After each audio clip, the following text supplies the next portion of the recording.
Today's broadcast is brought to you by Barrow's Pizza, proud sponsor of the AIA. By Nissan. Choose Nissan today and get big savings. Shop NissanUSA.com. By Chaz Roberts, family owned and operated since 1942. And by Nova Home Loans, real loans for real people living real lives. Nova Home Loans, we've got this.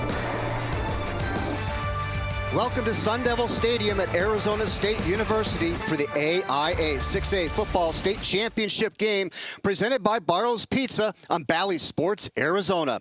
It's the second-seeded Chaparral Firebirds who are 9-4 on the season and the top-ranked Highland Hawks who come in with a record of 10-3. Hello everybody, Chris Harris here along with Dan Minucci. And Dan, today we have a rematch of last year's state championship game, a game won by Chaparral 24-14, and today the Hawks are looking for a little payback. Well, I think we call it part due. You got some very well-coached teams on both sides of the football field. They don't make a lot of mistakes, and much like last year, Chris, I think it'll probably come down to that fourth quarter, who keeps the ball, who controls the football, who doesn't give up the big play. Now Chaparral, they are led offensively by their senior quarterback, Brayton Silbor, the two-time Desert Valley Region Player of the Year. Yeah, Brayton Silbor, this is his fourth year of playoff football. You look at 42 touchdown passes, only 10 interceptions. And the biggest part about Brayton Silbor, he is that coach, that quarterback coach on the field to lead his team. A lot of big plays, very savvy, very smart, and knows how to win the big game. Now Highland has a gunslinger of their own in three-year senior starter, Gage Daly. Yeah, Gage Daly may not have the gaudy numbers, but I'll tell you what, only 7 interceptions. Been doing it with his leadership on the field, the 24 touchdown passes. But Gage Daly, he is sneaky, he's sly, he's running the football, taking care of the football, and he's that guy that Coach Brock Farrell wants in reference to taking his team all the way. All right, when we come back, we'll have the kickoff between Chaparral and Highland in the AIA 6A State Championship game right here on Bally Sports, Arizona.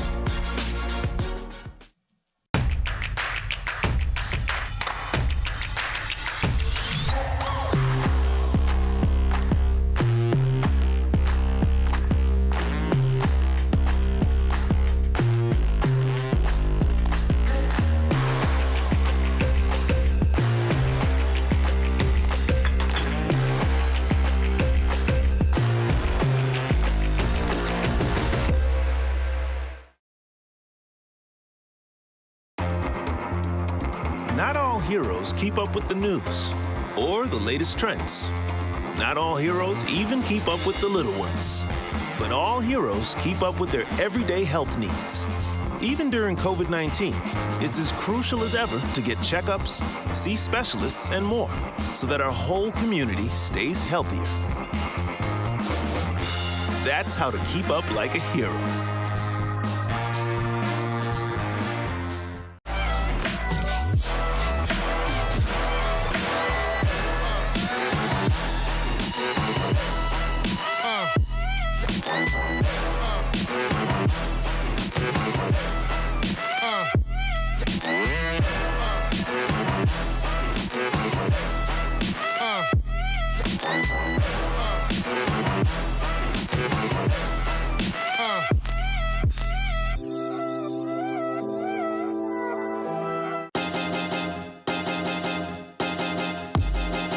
High school sports fans, relive your favorite moments. Just click the shopping cart below the video player to get your digital copy today.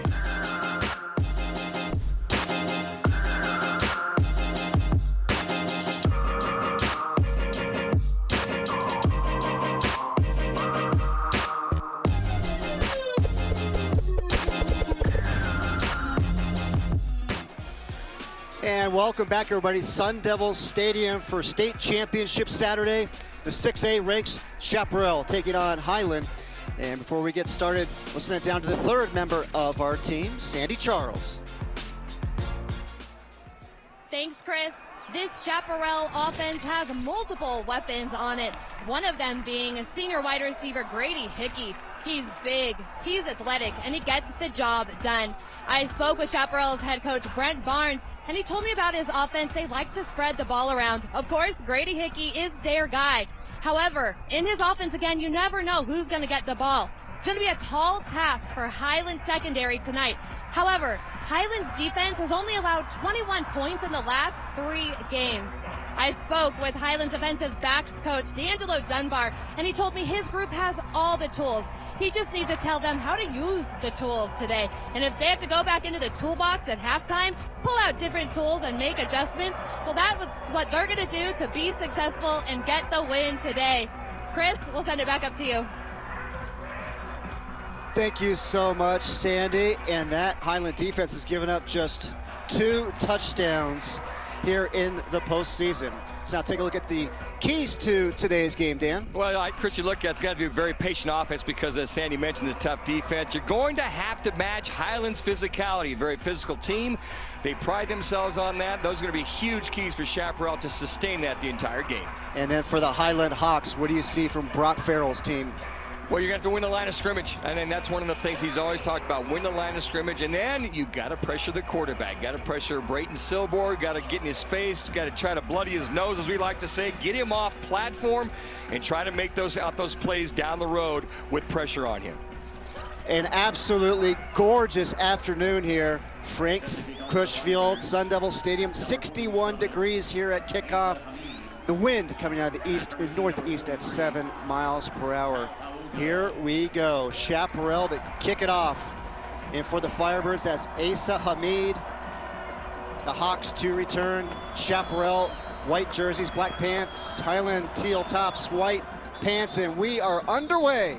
The AIA 6A state championship game. And we're going to have an offsides by Chaparral in the opening kickoff. Let's do this again. Yeah, this a little anxious, and that's okay. You go back 5 yards. I'm sure that Coach Barnes over there on the sideline hollering at guys, just a little anxious. You know, guys, count 1,001, 1,002 until that kicker passes you. But can't fault him. At least it's on the kickoff. But, Chris, in a game like this, 5 yards can go a long way for the offense. Yeah, I think there's some jitters down there for the state championship game. Emotions are running high. Everybody wants to get this thing going. You know, you mentioned the wind. We probably got it coming from the northeast going to the southwest. I'm going to say about 10 miles an hour, give or take, because I've got my doctoral in wind acknowledgement, wind throwing when I played at Kansas State and Buffalo. So I know some of the hazards it could be if it picks up at all for the team going to the north end zone. So you're going to go against my weather app. Oh, you got it. I know. I can see, look, and tell. All right, let's try this one more time. Hamid gets it away. Here we go. Ball fielded right at the goal line by the Hawks. With the return, Tao Pauga, also a defensive end, returning kicks. We'll get into more of that as we get going, as we take a look at that senior quarterback, Gage Daly, for Highland. He is the one that makes this offense go for the Hawks. Look at those numbers. I mean, about 2,300 yards and 24 touchdown passes. An outstanding athlete for this Highland Hawks team. He is that guy you mentioned in the open. 3-year starter, knows how to get it done, and hopefully can end up his senior year by winning a championship. 7 touchdowns, 3 interceptions in the postseason out of the shotgun. Handoff up the middle. It's going to be a pickup of a couple for the Hawks. And with the carry, Steven Trujillo. Check that. Carson Molino, the junior running back, with the carry, getting the start for Steven Trujillo. Trujillo's been nursing a calf injury, so Molino with the start. And they're going to work the middle of the field there once again. Going to go to that left side. Look at that left side of this offensive line. Caleb Lemieux leading the charge at left tackle. Yeah, you look at Caleb Lemieux right there. The junior left tackle. He's got offers from ASU, Arizona, NAU, amongst others, leading that offensive front. And we now have a 3rd down and 3. They continue to work that left side. Looks like they're going to mark it right about the 1st down marker, and they're moving the chains. Yeah, Anthony Lucas coming from his defensive end position, coming down. This is what Brock Farrell, the head coach of Highland, wanted. Come out, be physical, run the hurry-up offense. Get these guys up and get them going and not allow Chaparral to make any kind of adjustments on the defensive side. And that's a strategy that worked for the Hawks in the semifinal win against Red Mountain. The game they won 28-14. And let's now take a look at the defensive starters for Chaparral, brought to you by Sanderson Ford. And you got Anthony Lucas, who's been offered by just about everybody, including Alabama, Notre Dame, LSU, UCLA, and Texas A&M. Big-time player for the Firebird defense. He is, and the one guy that would be all over the field, about 5'11", about 185 pounds, or 5'10", again, being gracious. C.J. Eastwood, he's that middle linebacker. He's going to be everywhere and anywhere for this team. But you're right, Lucas is that guy that Highland's got to be very much aware of. 3rd down and 5 for the Hawks. They converted the first 3rd down they had on this drive. Now Daly, nowhere to throw, rolls to his right, looking downfield, giving chase is Max Springfield. Daly's able to dive and get the 1st down. The second 3rd down conversion here in the opening drive for Highland. Yeah, outstanding job by Daly that time. Outstanding pass protection. Drops back in the pocket, looks left, looks middle, nowhere to go. Goes around the right side. Springfield's right there. Got him dead to rights, but he pump fakes him, gets him off the platform, and he dives to the 1st down. Good job by the legs of Gage Daly. And you mentioned Daly and how he's a dual threat quarterback more this season than ever, showing off the legs there and working the left side this time.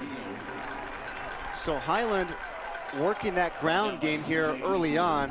Carson Molino, check that, Steven Trujillo now in the ball game, the junior running back. And just again, that left side being very patient, allowing his offensive line to get off their blocks. And here's that hurry up offense with the Hawks. And it's gonna be 3rd down and 1 now for Highland.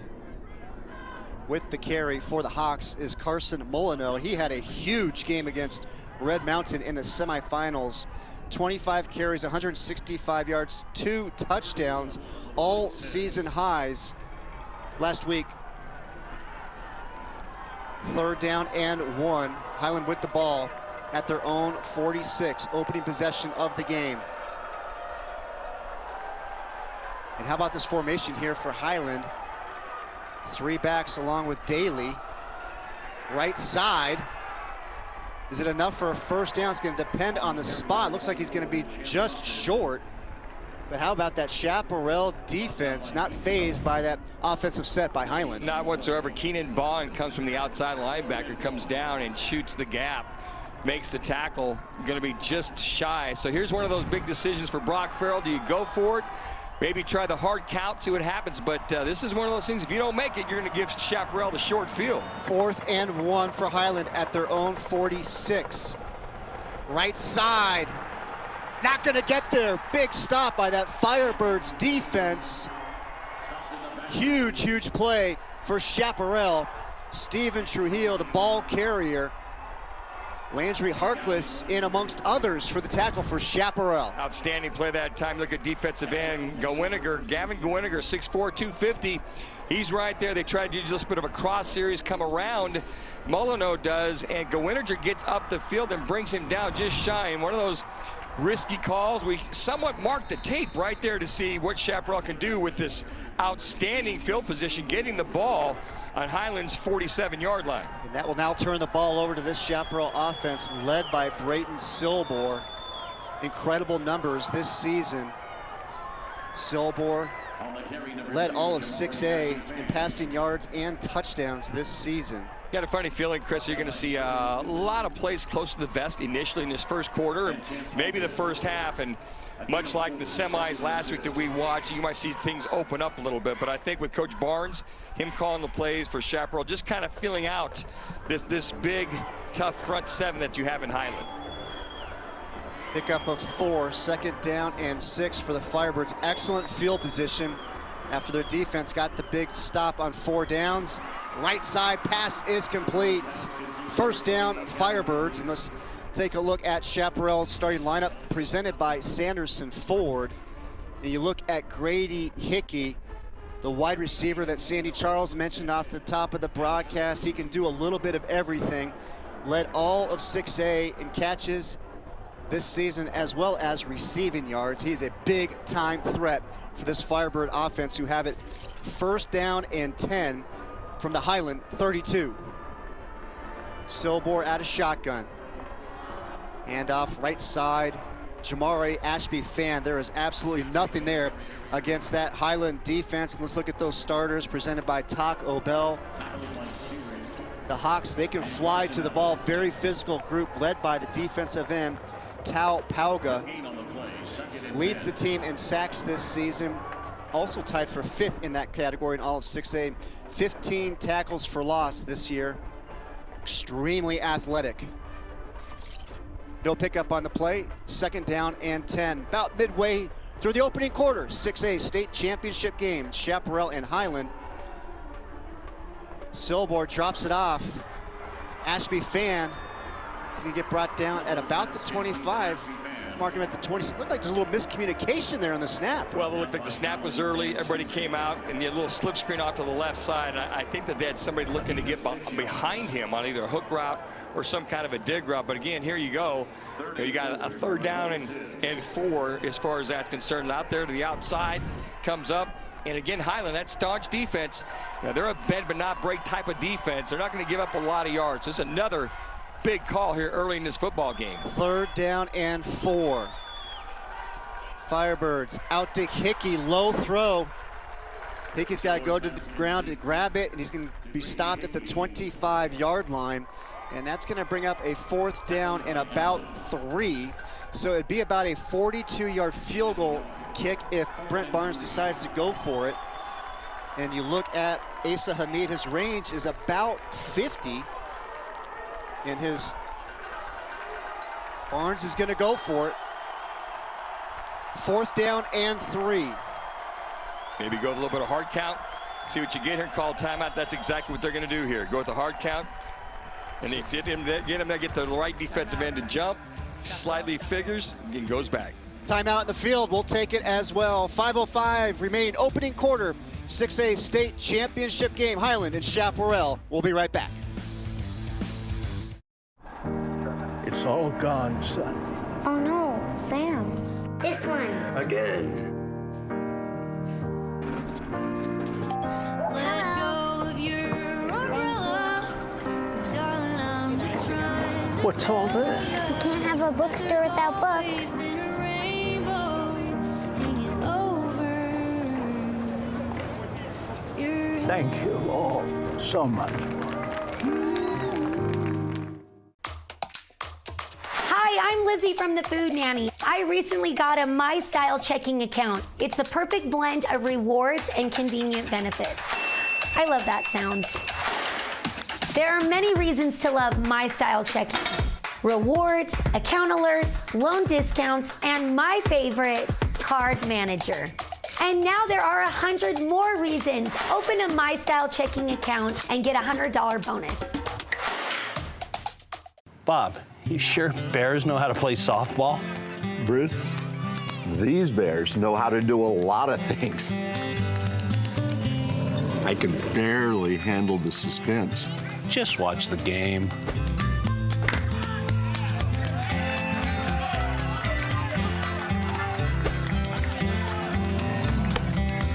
She eats at Black Bear Diner. Good old-fashioned family food, Black Bear Diner.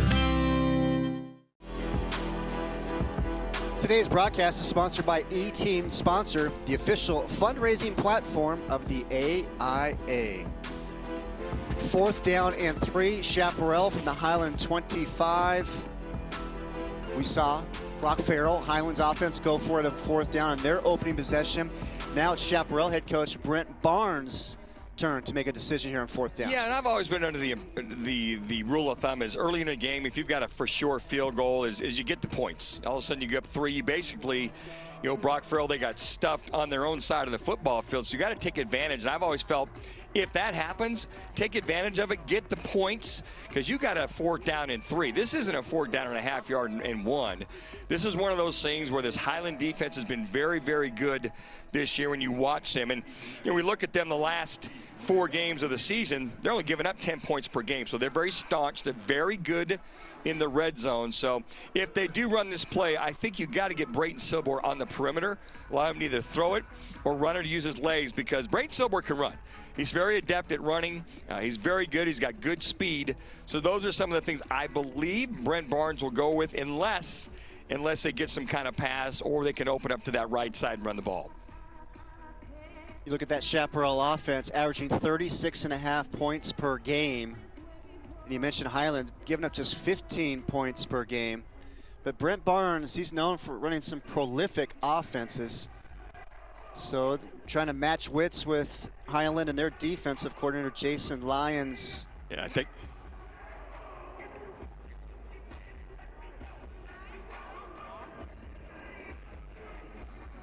You look at Chaparral, led by their head coach, Brent Barnes. You know, this is a team, remember last year, they lost their first 3 games of the season to COVID. They played the minimum 5 games to make it in the playoffs, and then they went on the run to win the state championship last year against Highland. And here we go. Going for it on 4th down, the Firebirds at the Highland 25. 5:05 remaining opening quarter after an extended timeout. Got a pretty simple 34 front. Corners are up. Rely on the linebackers to make a play. Silbor drops back, delivers, and it is knocked away. Big play. Highland defense. Chaparral is going to turn it over on downs. Stepping up to make the play for the Hawks is the senior cornerback, Kyle Wright. Yeah, Kyle Wright's right there. Just a quick out. Wright, he drops off. It looks like they might have it initially. He comes up and bats that ball away. Even then, you know, coming off the thing is making the play on the route. Didn't look like the receiver gets enough yardage anyway. Looked like he was about 3 yards with about a 5-yard route. So he cut the route a little bit short, but again, an outstanding play. And how about the 2 defenses stepping up to force a turnover on downs to get things going on each side? I'd call this good old-fashioned slobber knocker football route right now, Chris. Guys are trying to fill it out. Defense is very staunch. You know, we were talking about that Chaparral offense. The last 5 games, you mentioned last year, last 5 games, 5 in a row, they've averaged 39 points per game, only giving up 5. And then you look at this Highland team scoring 33 points per game, only giving up 10 in their last 4 games of the season. The top 2 ranked teams in 6A. Highland, number 1, Chaparral, number 2. Daly fakes left, looks to run to the right, and he gets brought down. Big play by that Chaparral defense. In to make the tackle is the linebacker, C.J. Eastwood. We talked about C.J. Eastwood in the open, and here's this young man, 5'10", 200 pounds. He's quick, he reads, he understands, sees all the things that are happening. He's going to come right from your right side. Daly pumps, nowhere to go, but Eastwood just kind of maintains, he holds the edge. Just stays out to the outside. That's great discipline, understanding. Don't come inside, stay to the outside. We talked about it because of Daly's prowess to run the football. Senior captain, 117 tackles coming into today's game. Daly drops back, 3rd down and 12, looking for some room. Throws it up in the air, middle of the field, has a receiver, catch is made. What a big 3rd down conversion for the Hawks. And hauling that one in is going to be the senior wide receiver, Hunter Stewart. Again, the feet, the athleticism, the mobility of Gage Daly to find Stewart down the field, and he's wide open. Coverage lost track of him because of Daly's scrambling. Finds him as he's getting hit, lays it out there for the huge gain. Ball now at the Chaparral 45. Right side, big hole. Another big chunk play for the Hawks. Carson Molyneux, the junior. This guy is like a bull in a china shop. He just runs downhill, and he's got great yards after contact as the Hawks continue that hurry-up offense. Here's the play right here, coming back. Daly throwing that deep ball down the field to make the catch. And he's coming back and making plays with his feet and then getting it down the field. And another pass is completed. Working the left side. This time it's to Jace Patton, the senior tight end. And there's that up-tempo offense Brock Farrell was talking about. And it's been extremely effective here for the Hawks on this drive. Ball now at the Chaparral 20. 2nd down and 1. And they pick up the yard there, so it'll be another 1st down for Highland. What's working with this up-tempo here? Well, what's happening is you're not allowing any kind of adjustments by the Chaparral defense. So what Brock Farrell's doing is lining his guys up. They're getting the playoff folks with literally within 8 to 10 seconds. So it's tough to make the adjustments when they do that. Now they're going to slow it down just a little bit. They get a 1st down, give those big guys up front a chance to kind of catch their breath. But the big guys, they love this fast-paced offense because they can get right off the ball. First and 10 from the 18, 2:15 remaining, opening quarter. Right side, another big hole. And getting brought down inside the 15-yard line for Highland is Trujillo. And he's a little bit of a change-up, if you will, compared to Molyneux. Trujillo, he's got a little more shiftiness to him, a little bit of a jitterbug. Led the Highland Hawks this season in rushing yards, 766 coming into today's game. That's what Brock Farrell wants to do. He wants to bring a little thunder and a little lightning at this defensive Chaparral. Try to get guys to bounce outside. That's where they're going to be most vulnerable, that being Chaparral's defense. Just over a minute and a half remaining, opening quarter. Daly now going under center, second down and 6. Ball at the Firebird 14. Daly play action, now on the run, cuts it back in the middle. Inside the 10-yard line, close to the first down. And it looks like he's gonna get it. Depends on the spot. Well, Gage Daly again using those legs, and we talked about him as far as running the football, 273 yards on the season, and then looking at on average about 5 yards per carry. Well, I think he's almost doubled that in reference to that. He's gonna go off to the right side again. He sees that hole, good vision, cuts back to the left side, gets a first down, and again, Gage Daly with his legs leading this Highland team down the field. First and goal from the 8. Boy, how about the penetration by that Chaparral defense. CJ Eastwood, one of the players in there, along with Keenan Bond. Well, you look at Dutch over the left guard, and then you look at your center Riggs and Cooper Stevens at the right guard. This offensive line really starting to feel it. Offensive linemen love this, Chris. They like to get off the ball. They like to keep hammering and pounding. So you're seeing a lot of man blocking right now. This is exactly what they wanted early in this game. Pickup of 1 for Trujillo. Second and goal now from the 7. Another handoff up the middle. Inside the 5. And almost able to keep his feet was Molyneux. Gonna get brought down at about the 2. Third and goal from there. It's gonna go off to the right side here, handoff. Does a good job riding the rear end of his offensive tackle. Gets in there and again just comes right back down to him for another outstanding opportunity, and pounding the football are the Highland Hawks. It'll be third and goal when we come back in the AIA 6A State Championship game. And we are scoreless between Highland and Chaparral right here on Bally Sports Arizona. I wouldn't have got my MBA had it not been for Ottawa. And I think the only way I would have made it through is with the support that I had at home. Having a full-time job and then having kids at home and then making the decision to go back to school is very intimidating, but I would say that it's also very rewarding. I realized this is something that if I miss out on, I'm gonna regret. So I'm grateful that I did it. It's empowering and it's something that I would recommend.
Today's broadcast is sponsored by Valley Toyota Dealers. Let's go places. As we get set to start the second quarter in the AIA 6A State Championship game. Chris Harris here along with Dan Minucci. Both defenses coming up big in the opening quarter. Now it's the Hawks with a third and goal from the 2-yard line to start the second quarter. And we had talked a little bit earlier in reference to this Chaparral team, you know, standing up and being just as physical, matching the physicality, right? That's the one thing we talked about. So this will be a great litmus test for this Chaparral defensive line, the Chaparral front seven, to try to hold this Highland Hawks team out of the end zone. But the one thing we've noticed on this drive, Chris, the up-tempo, the domination of the line of scrimmage, and on top of that, Gage Daly, basically making play with his feet, a couple great throws, keeping his head up, and understanding, hey, if there's nothing there, he can get that first down or a big gain with his legs. And Brock Farrell said he's probably doing a lot more of that this year. Not so much that they can't throw it down the field. It's just that he's seeing the football field so much better and utilizing his talent. Daly 2 for 2, 42 yards in that opening quarter with that long for 33 yards of pickup on this drive. And for Highland, 42 yards on the ground. I'm going to tell you what, the thing about that large play down the field was Gage Daly, as he's scrambling around, first and foremost, he's getting plenty of time. But the one thing that you'll see with Brayton Silbor and Gage Daly and some of the quarterbacks that really have had good years is when they move, they look to throw the ball first. As they're looking to throw the football first, you get a little bit of a scramble drill going, and great job by these receivers to get up the field, know where to go when he's moving around. And on that particular throw, it's a great scramble drill for him to get down the field to make that catch. So what do you like here for Highland? 3rd and goal from the 2. I call this 2-down territory for Highland. They came out here to win it. I think they're going to go a heavy dose of maybe out to the right side, getting this, bouncing this out to the right side, off the right tackle. So Daly goes under center, rolls to the right, into the end zone, touchdown, Highland. The Hawks score first. 3rd down, Daly to Jace Patton. Jace Patton, nice little play fake, roll out, get the defense a little bit off guard that time. And as you see Jace Patton, the fine tight end, sneak out there. You got 2 receivers, one going to the flat, Jace Daly going about 8 yards and coming across the backside of the end zone. Daly sees him, good timing play, roll out, the play fake holds the linebackers inside, puts this ball right on the fine tight end and Jace Patton for the touchdown. 5th touchdown catch of the season for Patton. And the extra point is up, and it is good. One play here in the opening quarter, 1 touchdown for Highland. The Hawks on top, 7-0. Daly to Jace Patton. Highland on top, 7-0. The AIA 6A State Championship on Bally Sports.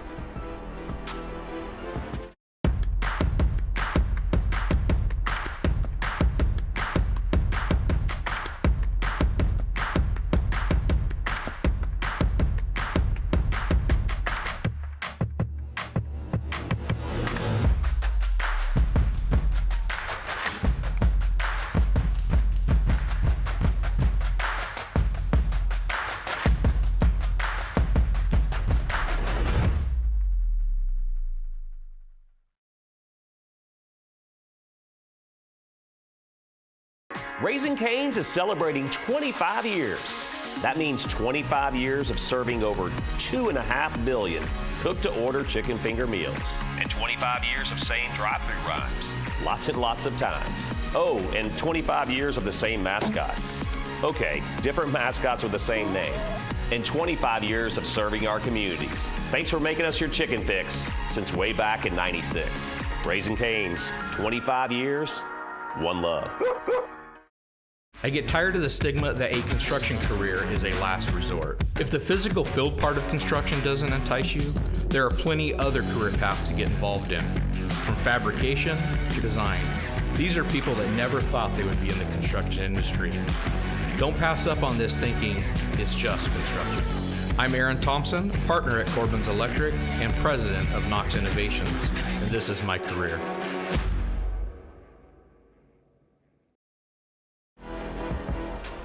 Today's broadcast is sponsored by E-Team Sponsor, the official fundraising platform of the AIA.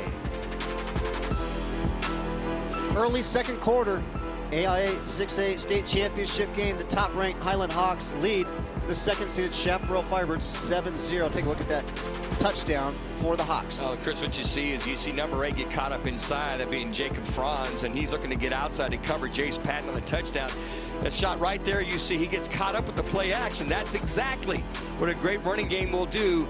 You got to acknowledge the running back. Jacob Franz gets caught up inside, cannot get outside. There lies Jace Patton, open for the touchdown. Good look at the senior tight end. Offer from Drake amongst others. Firebirds kickoff return. Cutting it back into the middle. Nice return there by the Firebirds. Excellent field position for Chaparral. And that was Jamari Ashby-Fan with the return, the senior, who's got 4.3 40 speed. So now you're down 7 if you're Chaparral, and here you are going, okay, we've been a little close to the vest as far as our play calling. Just wonder here, Brett Barnes start to spread it out a lot. Brayton Silber's got the 42 touchdown passes.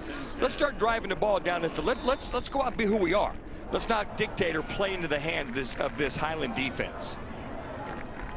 See those numbers on Silber from last week. Play action, Silber rolling to the right, catch is made right there on the sideline. Pickup of about 5 for the Firebirds, finding Hickey. Well, that's a go-to guy. You know, you got Hickey and you got this passing offense. I mean, you can spread the ball out, and I think that's what Coach Barnes wants to do is, okay, let's get the flow going. Let's get some easy passes. Let's get Brayton to the outside. If we're going to step up, they've tried a couple of screens. Let's go ahead and give them the protection. Let's stretch this football field out and do what we've been doing all year long, especially the last 5 games. 2nd down and 5 from the 40. Up the middle, pickup of 3. It's going to bring up 3rd down and 2 as that Highland Hawks defense just continues to swarm. And you will look at this defense here, Dan. They're smart, they play hard, they play physical. And as Brock Farrell likes to say, it hurts the next day after you play against Highland. Yeah, it really does. They are very physical. And this is a team that Brock was talking about. I talked to him last night, that they love to be in the weight room. They love the grind. And with those guys up front, that front 7, guys in the weight room, guys that condition, it's no big deal for them. And they know if they lay the wood, that other team can wear down. 3rd and 2. Silber passes complete to Gavin Higley. 1st down, Firebirds. Gavin Higley came into today's game 1,085 yards receiving. So Chaparral had 2 receivers over 1,000 yards receiving, Higley and Grady Hickey. This one goes for a 1st down. Yeah, again, just a nice little safe throw. Higley catches that ball and gets up the field, goes north and south. He knows he's got to get up the field because this Highland Hawks defense will get on top of you very quickly. So good job, get the football, get the 1st down, get back in the huddle. Silber looking right. Tries to evade the pressure, not going to be able to do it. Big sack right there for the Highland Hawks. Making the play is going to be number 43, Tao Pauga. We featured him at the top of the game when we did the starting lineups, making his presence known. Well, and that's one of the things you do. This is more of a timing where it looks like things break down, and coming across there is Pauga. He recognizes that. And another thing, too, you talk about, and we talk to the coaches, tackling, which seemed to be a missed art this last couple of years in high school and in college. That time, he brings him down immediately. Well, Pauga also plays rugby, and he said he instills his rugby tackling to the football field, and it's been extremely effective for him. Jamari Ashby-Fan, running back screen, not much there. You look at Ashby-Fan, I mentioned that 4.3 40, he can run. He's got some good family lines as well, Dan. He's a cousin of the former Chicago Bear great Gale Sayers, who passed away in September of last year. But he actually had a chance to meet Gale back in 2017 at Gale's 40th anniversary induction into the Pro Football Hall of Fame back in Canton, Ohio. This is a key 3rd down for Chaparral. 3rd down and about 15. They line up. They got to get a good. They need to get a 1st down here. Try to get some of that momentum back from Highland. 3rd down. Ball at the Chaparral 38. Silber, middle of the field, intercepted. Penalty flag is down. And it looks like it's probably going to go against Highland. Yeah, this one looks like it's going to be pass interference against Highland. As he jumped on the ball right away, he comes up to make the interception, that being Joseph Allen.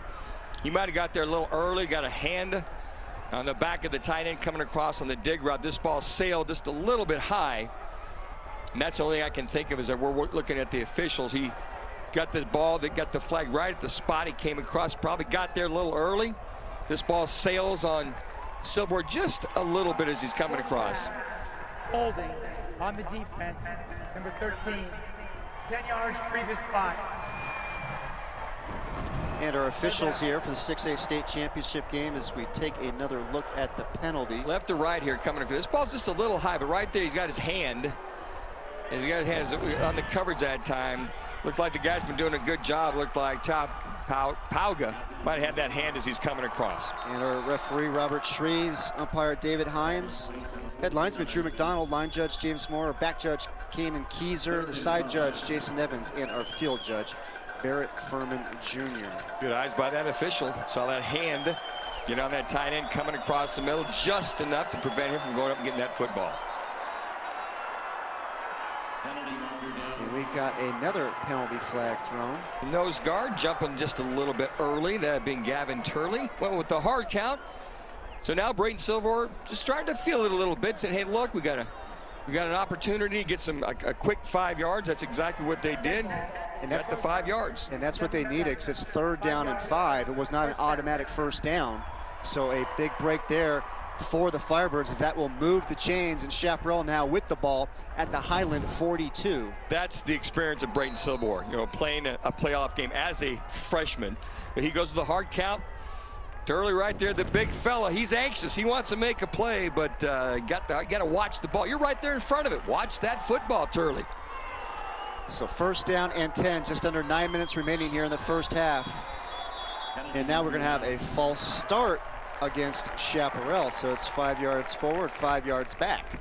Yeah, that's one of the things I talked to Coach Barnes about in that semifinal game last week in reference to some of the penalties they had. And the anxiousness that they had in that first half, Chris, we talked about that in reference to they just seemed a little out of sorts. And then here you go, you get a 1st down, get a little momentum, and you got a receiver that's jumping off sides. That's almost as much of a cardinal sin as the nose tackle jumping off sides as well. So you got to keep your eyes in there. Can't make those little mistakes.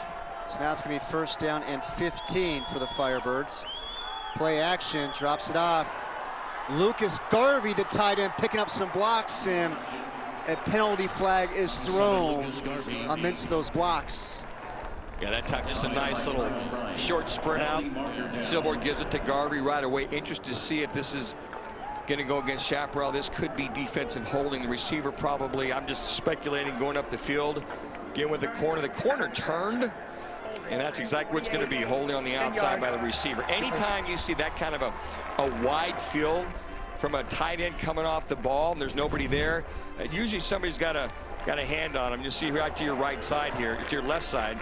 He comes off, flips that out to the tight end, and right there's your hold. Gets him inside, engages him, got his arm around him, kicks him to the outside, and that's why you saw the big gain, that big gain coming back. It's tough to get upset with your receivers when they're trying to get a block and trying to spring their guy for some big yards. So you appreciate the effort from the guys on the outside. Carry left side, Jamari Ashby fan, and we got flags flying in from every direction this time. Well, again, I'm going to say this is probably going to be on Chaparral. You had the quick guard coming from the right to left on that, say Jeffrey Jean Baptiste, the big guy at 6'3", 315 pounds. As he's coming around from right to left, he gets a little bit of a hold, and that comes back around, and this is going to back up Chaparral again. 3 straight penalties. So the 5, the 10, the 15. Okay. You've lost 25 yards, if I do the K-State math there, Chris, correctly, in the last 3 plays after getting a 1st down. You see him pull him right there. He's going to grab and basically just tackles him. Number 61 tackles that tackles the defensive end. You got to get your head out in front of him. You cannot get your arms to the outside. And that pushes the ball all the way back now to the Chaparral 42. Silbor running right, trying to get out of the pressure, and just throws this one away. A smart play there by the senior quarterback, but how about this Highland pressure? Yeah, again, they're only doing 3 guys. You got the outside linebackers that are doing a good job of containing, and again, he's going to go to the right side. They get the edge. They don't allow him to get to the outside. And coming across there at the very end, making that play is Cooper Scott. He's a tight end / defensive end / outside linebacker, and that's been the game plan for this defense. You see this defense making sure that they don't give up the big play. We talked about that. Jason Lyons, who's the defensive coordinator, worked on that all week long to make sure that Silbor could not get to the outside and make a big play with his arm. And look at the penalties. 4 already for Chaparral for 35 yards. Highland 2 for 15. Right side pass is complete. And now getting back inside Highland territory are the Firebirds. Catch is made by Grady Hickey. And what a story Grady Hickey has been. Desert Valley Region Offensive Player of the Year. He played running back up until this year when they moved him to wide receiver. Then just a little slip screen. He gets a nice block. Gets about 8 to 10 yards back. You know, not even a manageable. You got 3rd down and 15, manageable 3rd down. But at that point in time, Coach Barnes just trying to get his team off their own, basically their own end zone, get them down the field. If you don't get it here, punt the football away and try to pin this Highland Hawks team deep. 3rd down and 18. Silbor drops way back.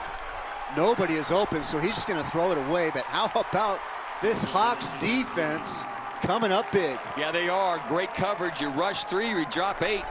And all you had was just underneath potential. And even then, you know, looking at that play develop, there's really nobody underneath there. But Cooper Scott, again, he's been the guy, as you'll see, coming right here, drops back.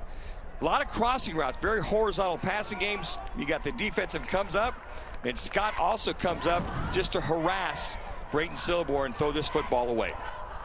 So it'll be Jack Hunter back to punt for the Firebirds. And they were just going the wrong way, just kept shooting themselves in the foot with all of those penalties. The left-footed punter gets it away. Nice looking ball, plenty of hang time. Gets a friendly bounce to the Firebirds, and it's going to be marked down at about the 12-yard line. And that's where Highlands offense will take over. 7:30 remaining first half. Hawks on top of the Firebirds, 7-0. You're watching the AIA 6A State Championship game on Valley Sports, Arizona.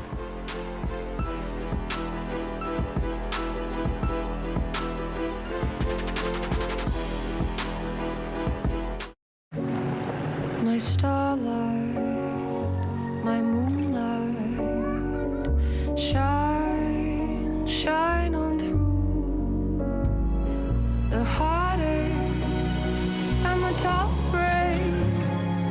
When all is said and done, together forever.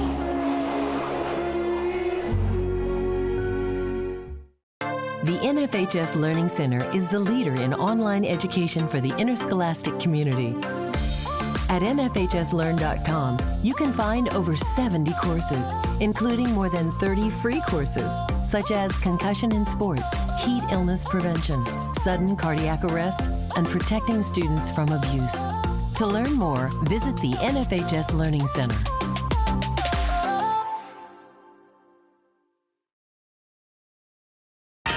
What rhymes with great? Participate. Where does greatness start? Here, in the classroom. On the stage.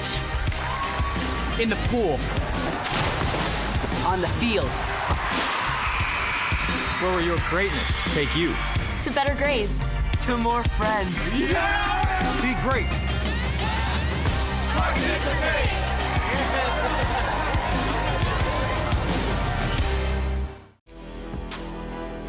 Today's broadcast is sponsored by Valley Toyota Dealers. Let's go places. And let's now go down to the field and check in with Sandy. Thanks, Chris. It's hard to believe, watching him out there play, that Highlands quarterback Gage Daly battled valley fever. Yes, that's correct. When he was 7 years old, he got valley fever and pneumonia. He was hospitalized for 10 days. He told me they put 2 draining tubes in. They had his parents, though, always told him he was scared. He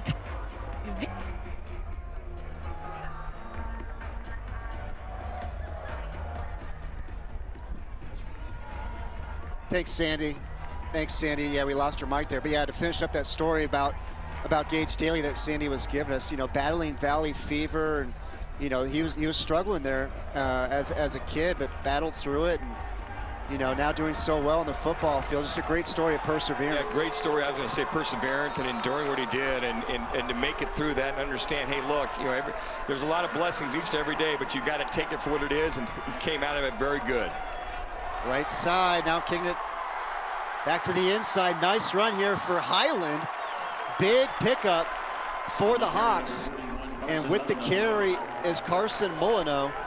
Molyneux's a guy, he did not play in last year's state championship game. He was battling a knee injury, but he's making his presence known here. Yeah, he really is. And I tell you what else is making their presence known here. It is called this offensive line of Highland, who is dominating the defensive line. And Molyneux, who runs hard, yards after contact. That's very key. That's one thing these running backs wanted coming into this game, is to continue to move the pile.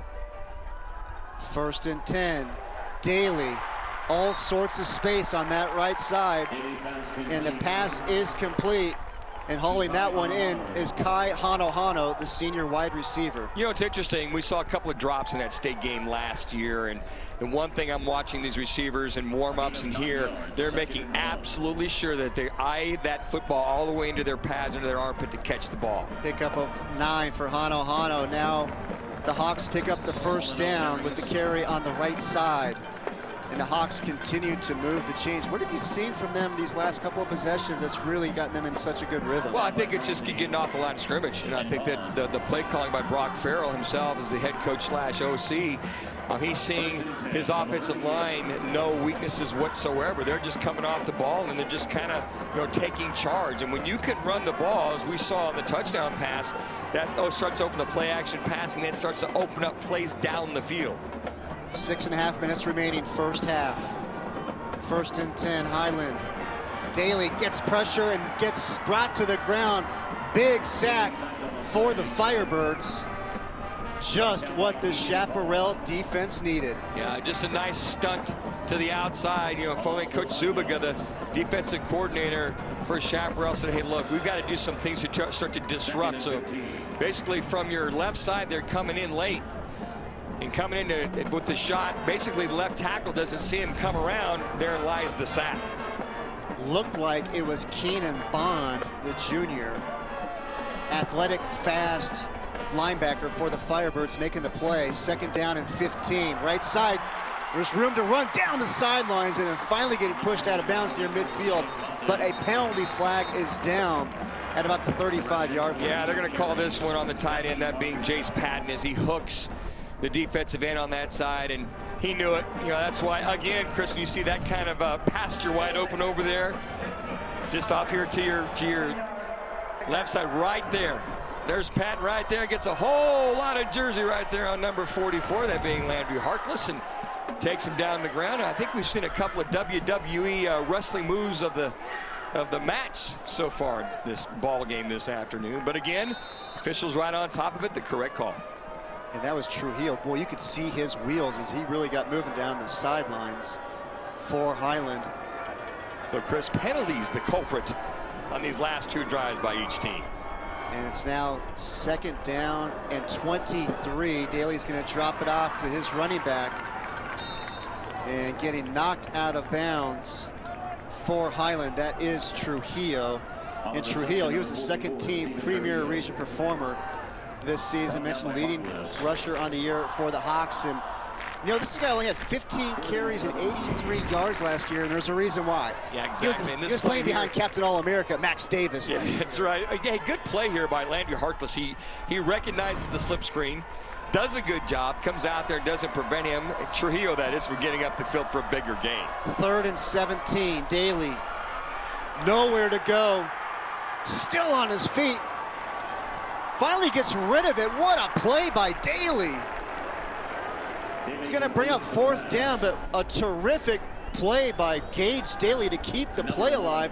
Finally finds his receiver, Ethan Svoboda. Well, and then Plas Johnson, who's coming up, going to make the tackle that time, has got him. So from your right side, Daly goes right, comes back up, but coming up the field, again, it's going to be a Jacob Franz. He's got him, and Daly somehow gets around and throws this football off to the side for a little bit of a gain, but giving him a few extra yards, just put this football back and try to pin Chaparral back. Yeah, you mentioned Jacob Franz, strong safety for Chaparral. Big-time academic student, as we got a penalty flag before we got the snap. Mentioning, Jacob Franz there, Dan. 4.4 GPA, Chaparral Firebirds, we get the call. 33. 4th down. So Jacob Franz, 4.4 GPA, scored a 34 on his ACT, and he's waiting to hear about admission to Johns Hopkins, University of Chicago, Carnegie Mellon, and MIT. That's just not fair. That's just not fair. Can't he share some of that? You know, you talk about him, he's got about 10.5 tackles for loss on the year, 67 solo tackles. So Jacob Franz, he's one of those for sure tacklers. And the punter drops the snap. That's Preston Bryce, but no damage done. Gets it away in the big roll. It's going to get marked at the 21-yard line. But boy, that could have been big-time trouble for Highland. You know, it's interesting. I tell a lot of quarterbacks I train, I said, look, I'd rather see an ugly completion than a pretty interception. Well, that was an ugly punt that turned out to be pretty doggone good. Again, just dropped it.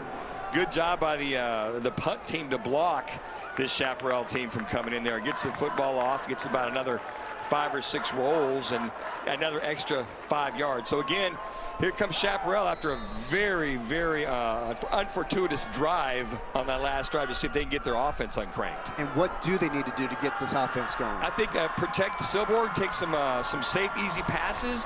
You got some of these defensive backs that are way back. Take the 5 yards, take the 6 yards, give it to them right now. 4:20 remaining first half. Drop it out to Ashby Fan.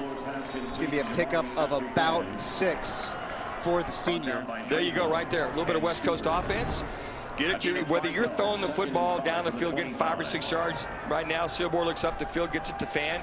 Does a good job getting his pads up the field. And that's all you need to do. Get 5 or 6 yards. Don't panic. You're only down 7-zip.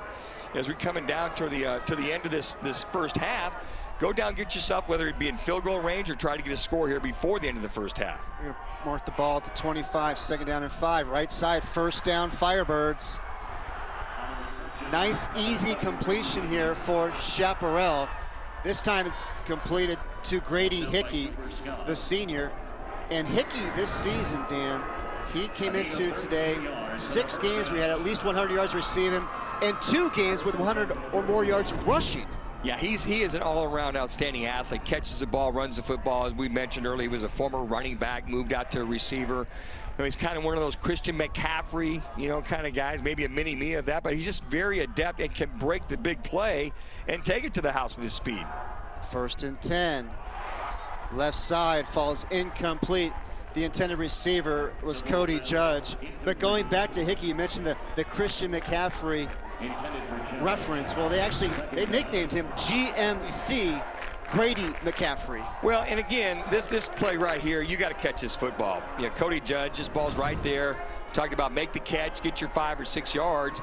That was the 1st down that time. You catch that ball, it's a 2nd and 5. You stay out of these 2nd down and long situations. That's what they are. So those are some of the things that this Chaparral team has got to clean up going into this halftime. 2nd down and 10. Just over 3.5 minutes remaining here, first half, and now we're going to have a timeout. Chaparral. Brent Barnes wants to talk things over with his team. And you look at Brent Barnes here, Dan. He's in his 4th season leading Chaparral, 28-15 record. You know, they won that state title last year against Highland. This year, they lost 3 games in the middle of the season. Got things straightened out towards the end of the year, and 9 of their 10 opponents this season made the playoffs. This is a team that's battle-tested, just like the Highland Hawks. Yeah, and you look at those 3 games that they lost, Chris, they were outscored 42-39 in those 3 losses. They come back and they win 5 in a row, and they outscore the opponent 39-25. And you look at the teams that they played, Brophy, Liberty, Centennial, some pretty tough teams. The Liberty game was an excellent game. They lose that one 41-37. The only game they got blown out pretty much the entire year was the Centennial game when they lost 48-6. So this is something we saw last week. That here we saw a very rough first half, I would say, by Chaparral in the first half. They got to get a few things corrected. Guys aren't getting lined up. They're calling a timeout. Guys are dropping passes. They're just not making the plays like they were in the 2nd half of last week's victory over Williamsfield. And we mentioned the tough Chaparral schedule. Basha, they played Hamilton and Chandler in the Premier Region. They were just number 1, number 2 seeds in the Open Division. Coming out of the timeout, open receiver, middle of the field, catch is made. Off to the races, Lucas Garvey taking it the distance for the touchdown. Chaparral Lucas Garvey with the connection from Silbor, and it was a pickup of 62 yards for the touchdown. Just what the doctor ordered for Chaparral. Outstanding job this time. The linebacker gets caught up in the play fake. You got safety split in the middle, and then you get Garvey going right down the middle. Nobody there, nobody to account for him. And Silbor just a little play fake, holds a backer in there. The safety flies out of there. There's nobody to account for him. Other safety comes out there, and what held up on that, they went to bracket to the outside right there. He sees it, eyes wide open, nobody down the middle of the field. And then on top of that, you get a missed tackle. And there the big fella goes, Lucas Garvey, all the way in for the touchdown. 62 yards in all for the 6'4", 205-pound senior tight end. Extra point is up, and it is good by Asa Hamid. So how about the play call coming out of the timeout? And now we are tied at 7 apiece with 3:26 remaining here in the first half. Yeah, that's the one thing you take a look at, and they must have seen something upstairs, because they went over there, the nice play fake.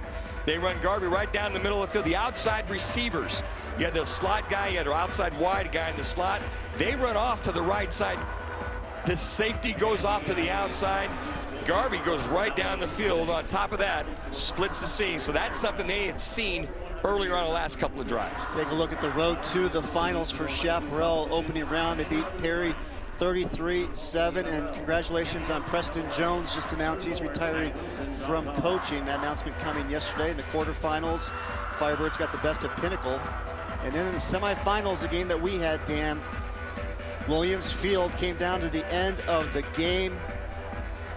Got the interception late, Luke Franz, and they got the win 35-28. And scoring 21 points in that fourth quarter, Chris. That's when this Chaparral offense really got off the schneid. That's when you saw the passing of Braden Silbor going up and down the field with his receiving core. And then on top of that, the big play that was made by this defense to negate C.J. Tiller and his team from going down into the end zone. So those are some of the things, the big plays.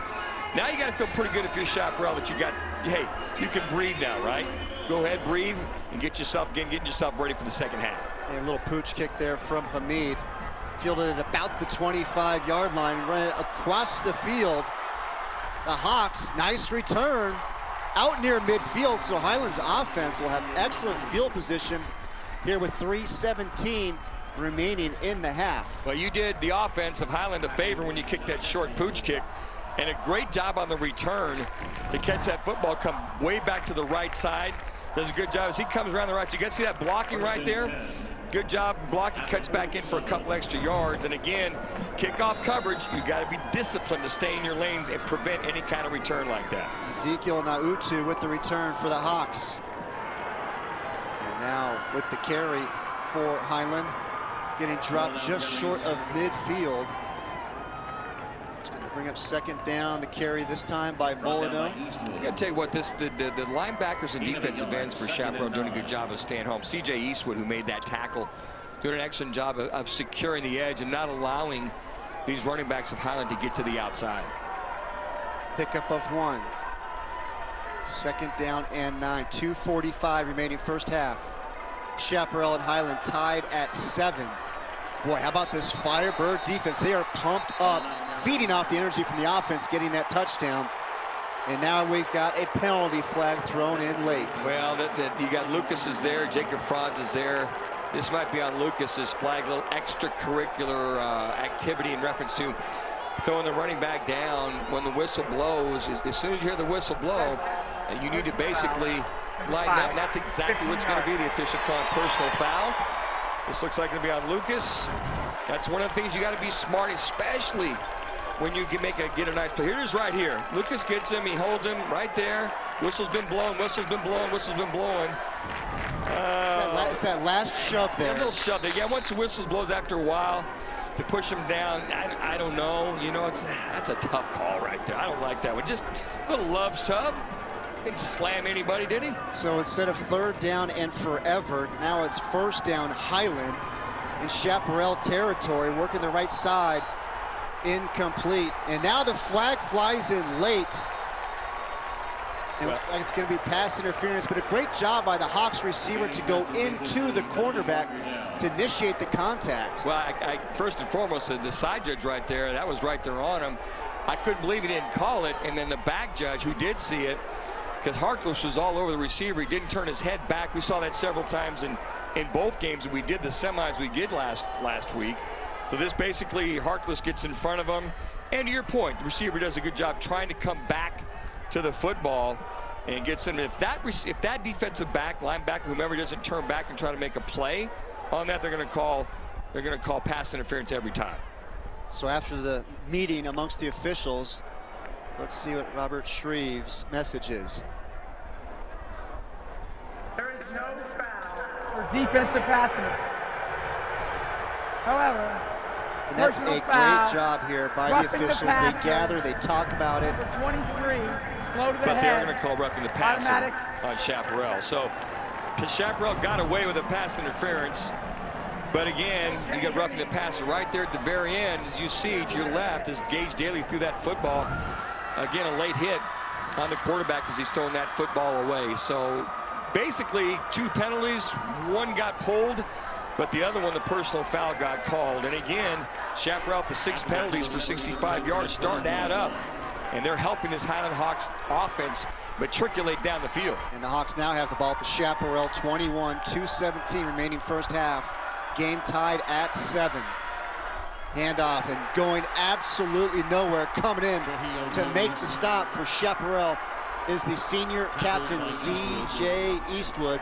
28.5 tackles for loss this season. 5'10", 200 pounds. He plays as if he's about 6'3", 225. You know, he's got a motor. He's strong. He understands. He recognizes. Talking to Coach Barnes about CJ, said, look, he's one of the best athletes we have. Just right here, comes in, shoots the gap. Again, a for sure tackler. Doing a good job. So Coach Zubik, the DC for Chaparral, taking a few chances with the stunts from his linebackers. 3 timeouts remaining for Highland. Chaparral has 1. Daly delivers. Middle of the field. Catch is made. Touchdown, Highland. A 22-yard scoring strike. To Stephen Trujillo. Gage Daly finds his receiver and hauling it in for the Hawks is number 44, Stephen Trujillo. Now, nice timing on this play. He lines up to the outside. Nice little play fake, just basically just a bang 8. Comes off the RPO, does Daly. Comes out of it. And Trujillo just kind of splits the seam. He splits the safeties and puts this ball right on him. Great throw, great catch. Just a good old quick slant. Elongated by about 4 or 5 yards. Extra point is up and good by Crew Crockett. Take another look. Yeah, just drops back, looks to his right, comes right to him. Nothing more than about a 10 to 12 yard post. Good timing on that. Comes right to you, right to your front living room right there. Eyes up, splits the safeties, puts it right on the money. Excellent throw, excellent catch, excellent execution by this Highland Hawks offense, but aided by a few penalties from this Chaparral team. Good look at Trujillo, the junior running back. Got the Hawks back with the lead, but how about Gage Daly, the quarterback? He's got an extremely high IQ. Brock Farrell says it's one of the smartest players he's ever coached. Extremely accurate with the ball. Just trying to find out if he's going to go to the next level or not. 5'10", 160. If that doesn't work out for him, Dan, he said he wants to become a pilot. He said the University of North Dakota has a satellite flight school in Mesa, and he's looking forward to getting into that once his football career is over. Well, his timing, anticipation, accuracy, all the above, and he's got a very good arm as well, too. So if he doesn't want to go the JUCO route or AIA, that type of thing, it sounds like we'll be in good hands if he's flying that flight from here to wherever, right? Exactly. Chaparral now with the return. Boy, great field position now for the Firebirds. With 1:23 remaining on the return is Plas Johnson, the sophomore, showing some of that track speed in the state meet. This past spring ran the 300 hurdles and was part of the 4x100 meter relay team for the Firebirds. Well, how about that nice move? Plants, goes, fakes right, gets back up the middle for an extra 10 yards. And if there's one thing I'm sure Coach Brock will work on is kickoff coverage, because you'll be giving Chaparral some good return yardage. And Chris, we talk about it all the time. Special teams, You know, the kicking game and the tackling game, staying in your lanes, being disciplined and not getting caught up and getting guys to get that flow. And that time, Plas Johnson does a good job of getting an extra 10 yards. 1:23 remaining first half. Highland on top of Chaparral, 14-7. Firebirds with 1 timeout remaining. Silber takes a shot down the field, has a receiver, and penalty flag is thrown. Boy, count them up. 1, 2, 3 penalty flags thrown against Highland. Big pickup here for Chaparral coming with the penalty. Yeah, that's going to be pass interference, and that's probably one of those good pass interference by Highland. This ball goes down the field, and Silber does a great job of buying some extra time. As he throws his football away, he gets hammered. And coming back, and you got your tight end down the field again, getting down, looked like Lucas Garvey. The defensive back coming over at the very last second, looking to try to block it a little bit. But you see Silber, he looked left, comes back, gets some pressure up the middle, lets his football go. Right here at the very end, you'll see him right there. The defensive back comes up going, this guy's going to make the catch.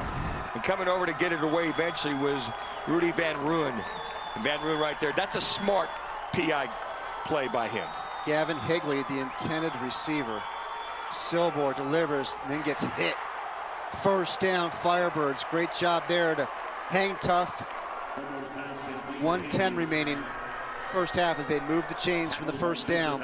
It will be Firebirds ball at the Highland 33-yard line. To your point, Brayton Silber doing a good job of hanging in the pocket, driving the ball. Watch this. See, he steps up, he gets popped. Accurate throw, puts it on the money. And now Silber working the right side. Catch is made. Clock continues to run. 50 seconds remaining. Catch by Garvey. Well, this is where this offense is so useful. It's so beneficial. Fast pace, getting the ball to the outside, getting down the middle, and utilizing all your receivers. Ball at the 29. Hickey out of bounds, just shy of the first down. Great job here by Chaparral getting the ball down the field. Yeah, and I think this is where they're comfortable. This is where Coach Barnes, he's got a defense on their heels right now. He recognizes that. You know, what you want to do here is just get the first down, get your first down, and just keep getting your offense in a productive mode with 38 seconds to go here at the end of the first half. 3rd down and 1. Again, Firebirds 1 timeout remaining. Handoff, Ashby Fan pushing forward for the first down. He's going to get it. They're going to mark him at the 21-yard line. Clock will stop to move the chains. 32 seconds remaining. And this offensive line starting to feel it a little bit as well, too. Now they're feeling pretty good about themselves as they go into the quick mode offense. Gets this offensive line off the ball.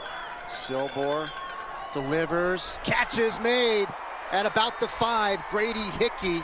Another first down. Will be 1st and goal Firebirds from the 5-yard line with 22 seconds remaining. And coming up for the deliver the blow, Joseph Allen. So Hickey makes that catch and gets that ball. Hickey there, that's that focus, that's that concentration. And Hickey saying, hey, look, I'm going to make up for that one drop ball.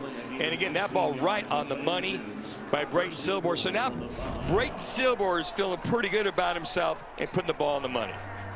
Grady Hickey, one of the favorite targets for the quarterback for Chaparral, number 18, Brayton Silber. And this is a guy, he's got offers from NAU, Penn, Columbia, just picked up an offer from Ohio University, but Silber had initially committed to New Mexico, decommitted from there once he found out they were going to change to a run-oriented triple option attack. That does not exactly suit Silber's skill set, so it was kind of a mutual parting of the ways. And I tell you what, Brayton Silber, without a doubt, we've watched him these last 4 years, is one of the top quarterbacks in the state. And talking with Chaparral head coach Brent Barnes over his last 8 years between being here and in Oklahoma, he has coached quarterbacks that have gotten scholarships to Alabama, Ohio State, and Alabama, just mentioned. But he says that Silber is just as good as any of them. Yeah, and I think that what we're seeing today, which impresses a lot of college coaches, is he's hanging in the pocket and making the throws under duress and making some accurate throws under duress. There's no question about his arm and his ability as far as throwing the ball and leading a team down the field. What coaches like to see is movement, throwing on the run, and then hanging in the pocket, taking the shots, and then Chris getting back up after you've taken a shot to have the team keep going down the field. 1st and goal from the 5, 22 seconds remaining, coming out of the timeout, wide open, corner of the end zone, in and out of the hands of Lucas Garvey. Check that, Gavin Higley through the hands of Higley. Unbelievable. There Wow, was nobody near him. What a great design play that was. And Gavin Higley, there's nobody. Play fake, broken coverage. Again, Silver gets popped. That ball's right on the money. Looked like Higley just lost the ball. There's no sun that's going to bother you there. Just doesn't catch the ball. Got to look it all the way in, and that was a busted coverage. Very, very fortunate Highland doesn't give up the touchdown there. 2nd and goal, 18 seconds remain. Ashby fan gets absolutely stuffed by that Hawks defense. Chaparral head coach Brent Barnes races out onto the field to call their 3rd and final timeout. Well, it's going to be very difficult to run between the A and the B gap against this Highland defense, first and foremost. I think Coach Barnes will design something. Again, the quick passing game is working very good. A lot of the misdirection. But I think if you're going to do that, get Silber out on the perimeter, allow him, again, with his feet, and allow him to throw the ball. So here we are, basically, quite frankly, you look at this and go, okay, if they don't complete this here, you probably need to get the 3 points here. You know, if you get within like a yard or 2 yards, okay, I could see you going for it. But if you go incomplete, or you throw this, or this ball just, you don't get anything on the run as far as that's concerned, try to get your 3 points. At least you've got within earshot if you get the 3 points and make it 14-10 going in at halftime. 13 seconds remain. 3rd and goal from the 5 for Chaparral. You know, it's interesting. I talked about shouldn't be the sun, but now that I look at it, that sun, the way it's lined up right now, it's faced out there. I don't know if he lost it there or the ball was right on top of him and just wasn't ready for it. And Chaparral's home field, that runs east and west. The field here at Sun Devil Stadium runs north and south. During this week, Chaparral practiced going across their own field to simulate playing with the sun, trying to get used to it at this time of day. Coming out of the timeout, as we look at the passing yards so far here in the first half, 135 yards for the Firebirds, and now it's going to be Brock Farrell calling his 2nd timeout here of the half. You know, I look at this and I see the trips to the right, Coach Farrell over there and Jason Lyons as defensive coordinator. That's exactly what they wanted to do. They want to take a look at what they're going to come out with. Now I wonder if Coach Barnes counters with something else, but I think with the trips to the right, receiver left, now I got to believe here, look for your slot receiver or your tight end that's been having a heck of a game, Lucas Garvey, to make a play here on a 3rd down and goal. That touchdown pass by Silber to Lucas Garvey earlier in the quarter, his 43rd touchdown pass of the season. That ties a school record set by Connor Brewer.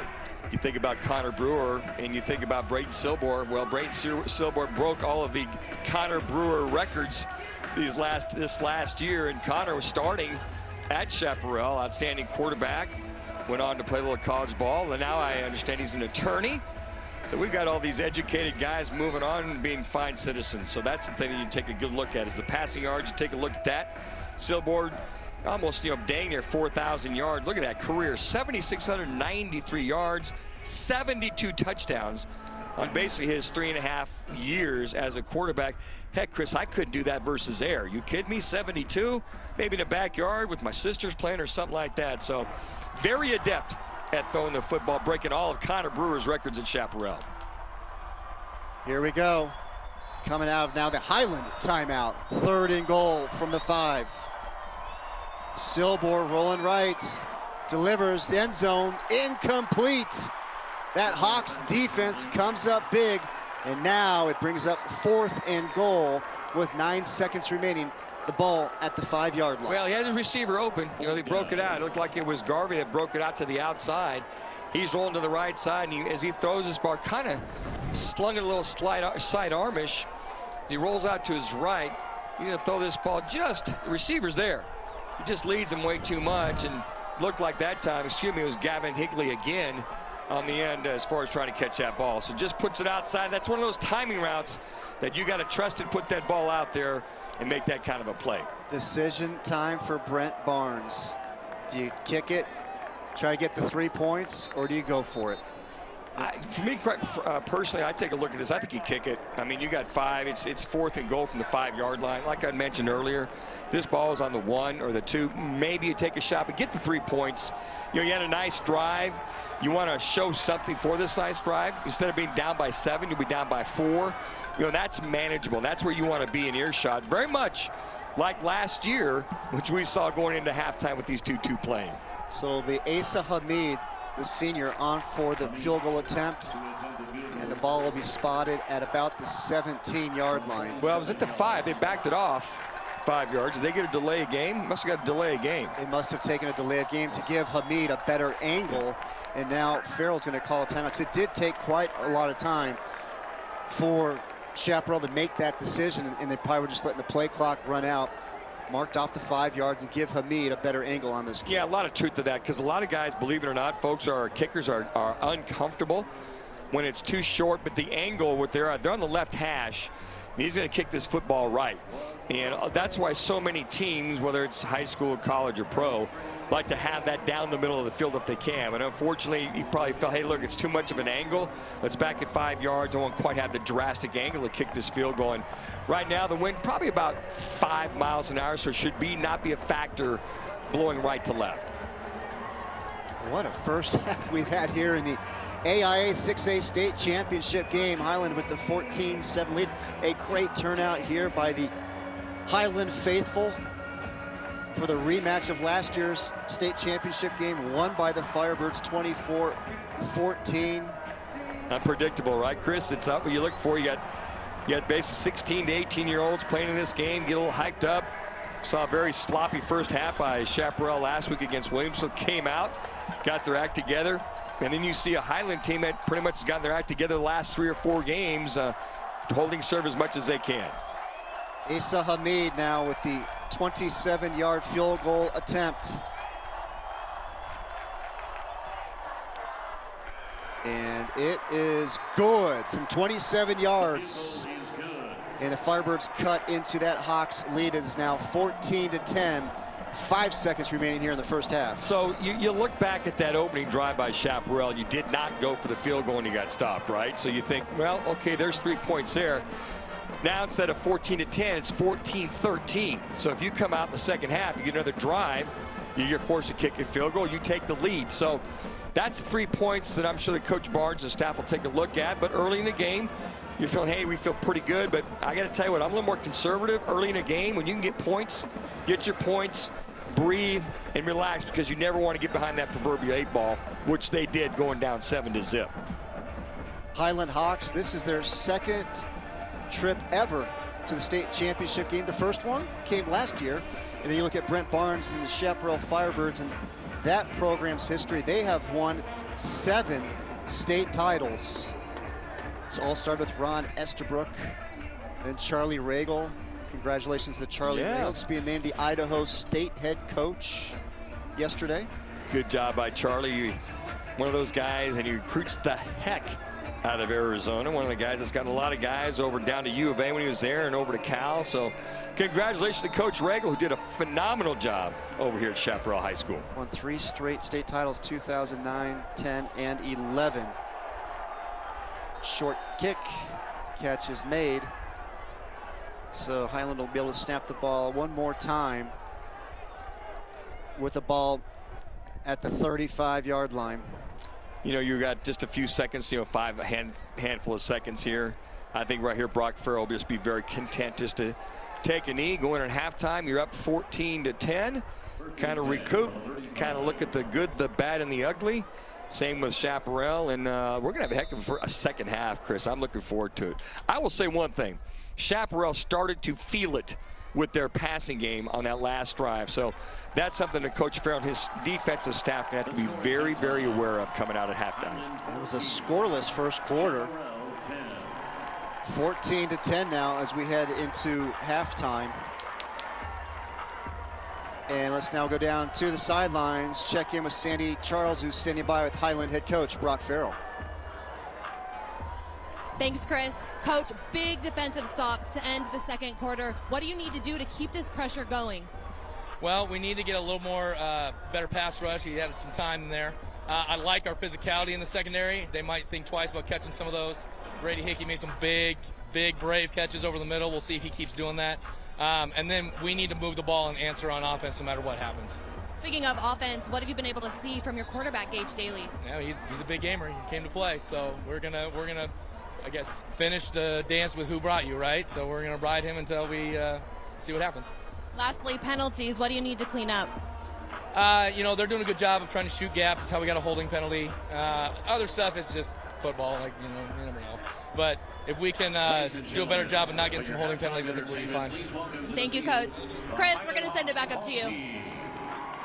Thank you so much, Sandy. And Highland head coach Brock Farrell, his Hawks with the lead here at the half, 14-10 over Chaparral. Plenty to come here at the half in the AIA 6A State Championship game on Bally Sports Arizona.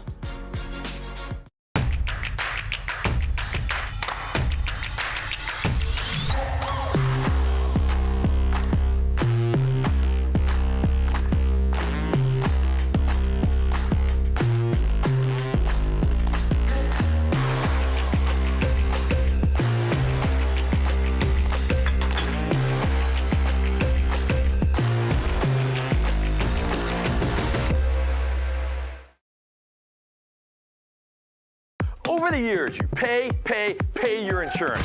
But the minute you're in a car wreck, the insurance companies treat you like a crook. Don't be bullied by the insurance companies. Get Lerner and Rowe. Lerner and Rowe is the way to go. Call 977-1900. Not all heroes keep up with the news or the latest trends. Not all heroes even keep up with the little ones. But all heroes keep up with their everyday health needs. Even during COVID-19, it's as crucial as ever to get checkups, see specialists, and more, so that our whole community stays healthier. That's how to keep up like a hero.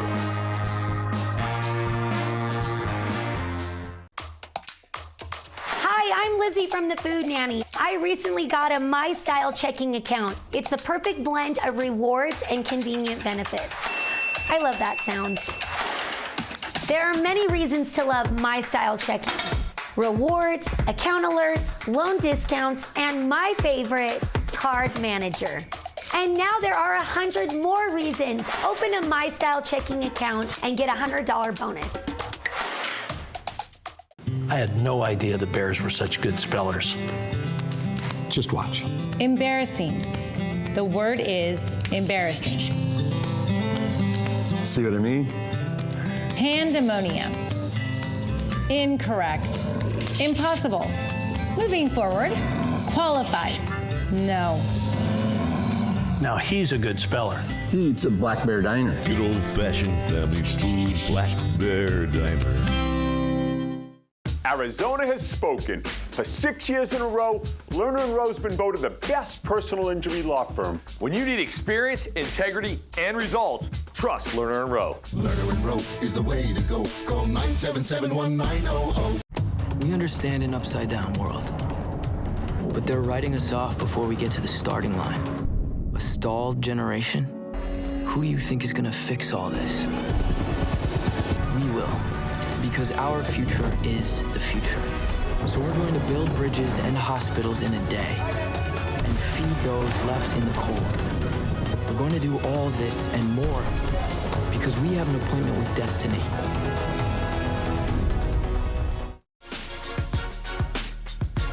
And welcome back. Halftime here in the 6A State Championship game presented by Barlow's Pizza, a proud sponsor of the AIA. Top-ranked Highland, they lead second-seeded Chaparral by a score of 14-10. Chris Harris here along with Dan Minucci. And Dan, scoreless first quarter. Defense is coming up big on both sides. In the second quarter, offense has finally got going. Yeah, and you heard Coach Farrell talk to Sandy there coming out. He said, hey, look, we got to continue to be physical. As we had mentioned in my keys, continue to pressure Silborn in reference to trying to get to him. But what I'm seeing here in this first half is kind of filling each other out in that very first half. You saw Chaparral start to get their offense untracked with their passing game. You saw a very physical team in reference to this Highland team. But the one thing that's been a culprit, they got to clean up are the penalties, because each team's given up at least 7 to 10 points off the penalties alone. Still plenty to come here at the half in the AIA 6A state championship game. Highland on top of Chaparral 14-10. You're watching Valley Sports Arizona.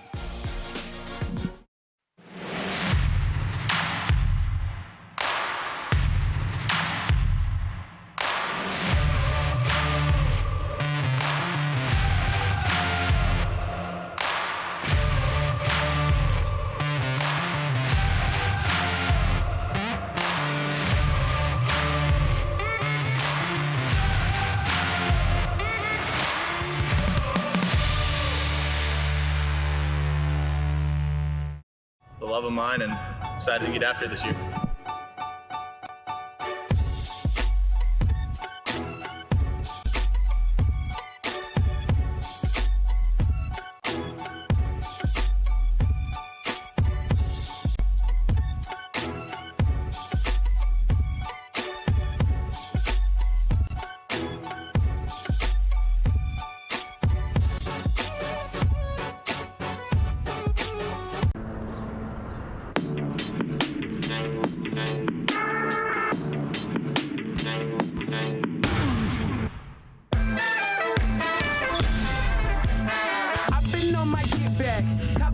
Slow, you would never see that. Use the trap dough.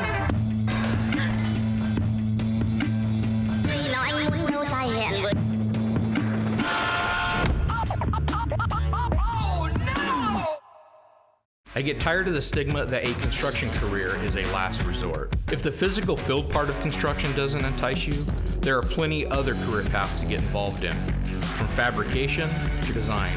These are people that never thought they would be in the construction industry. Don't pass up on this thinking it's just construction.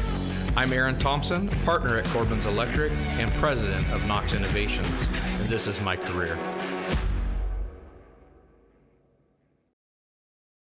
Raising Cane's is celebrating 25 years. That means 25 years of serving over 2.5 billion cook-to-order chicken finger meals. And 25 years of saying drive-through rhymes. Lots and lots of times. Oh, and 25 years of the same mascot. Okay, different mascots with the same name. And 25 years of serving our communities. Thanks for making us your chicken fix since way back in '96. Raising Cane's, 25 years, one love. It's all gone, son. Oh no, Sam's. This one. Again. Let go of your umbrella, 'cause darling, I'm just trying. What's all this? You can't have a bookstore without books.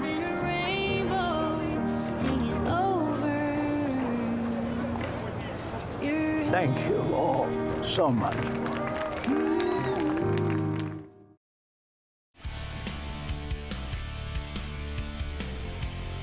Today's broadcast is brought to you by Barrow's Pizza, proud sponsor of the AIA. By Nissan. Choose Nissan today and get big savings. Shop NissanUSA.com. By Chaz Roberts, family owned and operated since 1942. And by Nova Home Loans, real loans for real people living real lives. Nova Home Loans, we've got this. Halftime here in the AIA 6A State Championship game. Top-ranked Highland, they lead number 2 Chaparral 14-10. On June 23, 1972, a historic piece of legislation was passed. It is known as Title IX. The main function was to prohibit sex-based discrimination in any school or other educational program that received federal money. What it ended up doing was provide girls a significant increase in the opportunity to participate in high school sports. We celebrate 50 years of the passing of Title IX.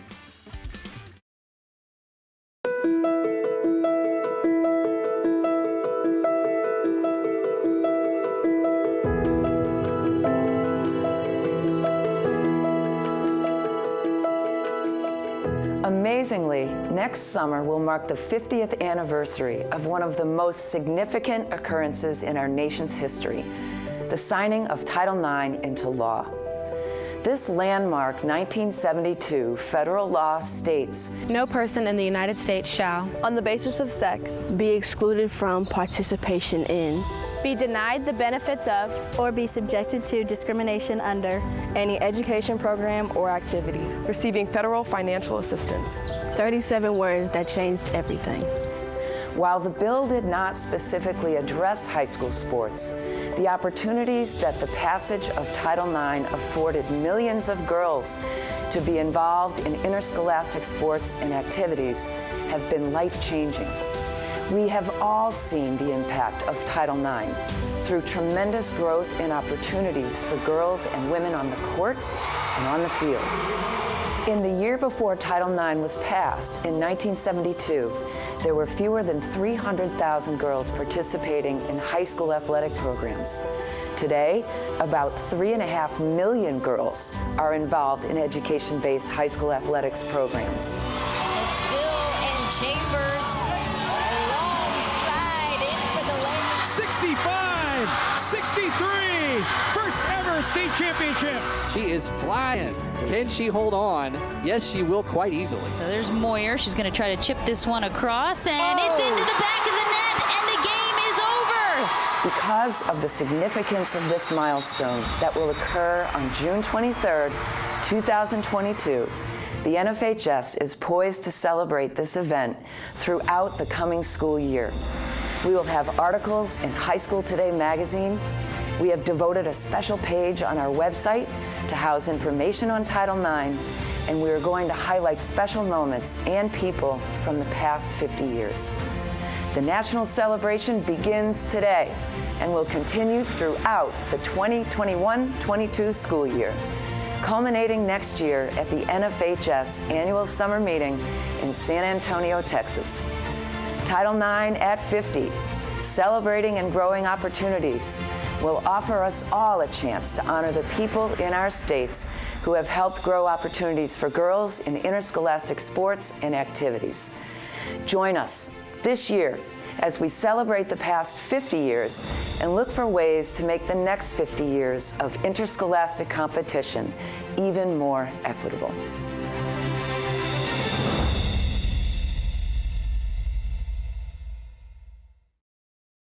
I wouldn't have got my MBA had it not been for Ottawa.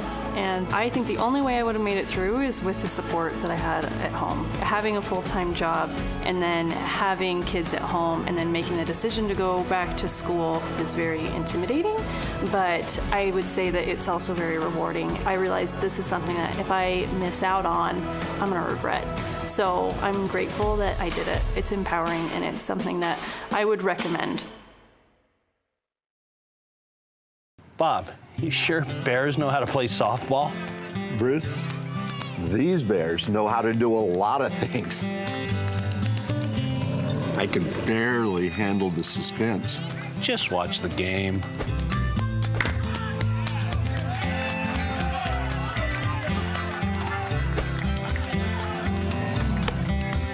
She eats at Black Bear Diner. Good old-fashioned family food, Black Bear Diner.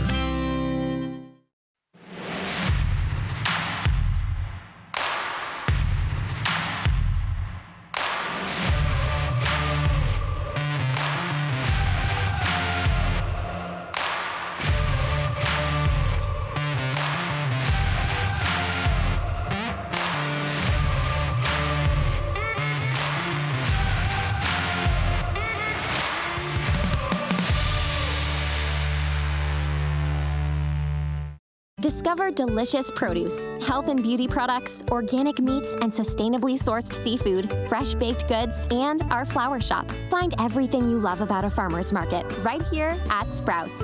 Sprouts, where goodness grows.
Welcome back to Sun Devil Stadium, where Highland leads Chaparral 14-10. I'm now joined by AIA's Commissioner of Officials, Brian Gessner. Brian, how important are officials in sports? Without officials, it'd just be recess. How about that? That makes complete sense. So what is a typical trait of an official? Patience, good communication, rules knowledge, qualities that you would learn as you mature as an adult. You can take onto the field, the pitch, the court. What's one misconception that people might have about officials? Officials are human beings, and this is something that we're struggling with sportsmanship today. The abuse from fans and parents and players and coaches are driving officials away from the avocation. And that's a real struggle that we're having today. We're doing everything we can to fight back, certainly at the high school level, but it's a challenge. When you say fight back, how can we get more officials out here? So one thing that we're doing this year is we are trying to create a sense of community within our officials by sport. We've embraced them with our leadership, and we are communicating with them weekly, daily, trying to overcome obstacles that they have on a daily basis, and we are getting really good positive results from that. It's showing a lot of benefits. Their friends are coming into the officiating avocation, and it's showing a lot of good benefits. Lastly, where can they sign up to be an official? AIAonline.org. Follow the links, and we would love to have you. Awesome. We'll be right back after this.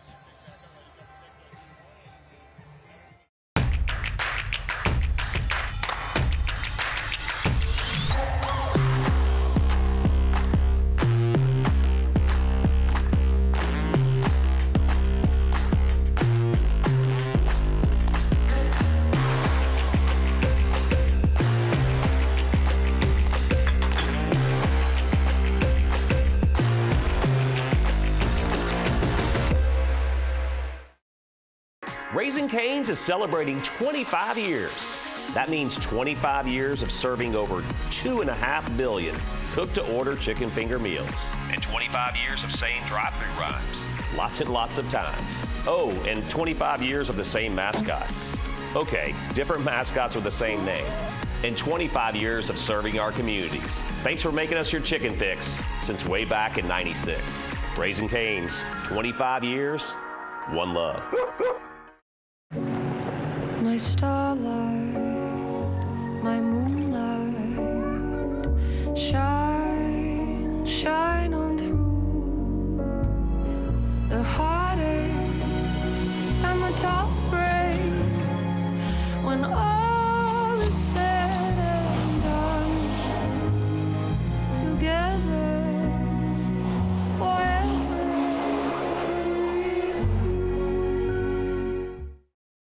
The love of mine, and excited to get after this year.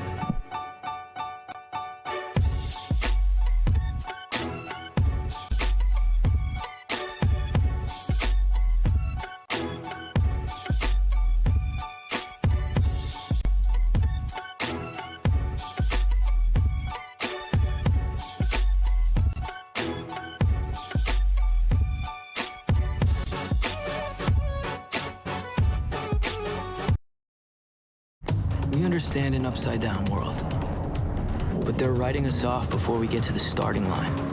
A stalled generation? Who do you think is gonna fix all this? We will, because our future is the future. So we're going to build bridges and hospitals in a day, and feed those left in the cold. We're going to do all this and more, because we have an appointment with destiny.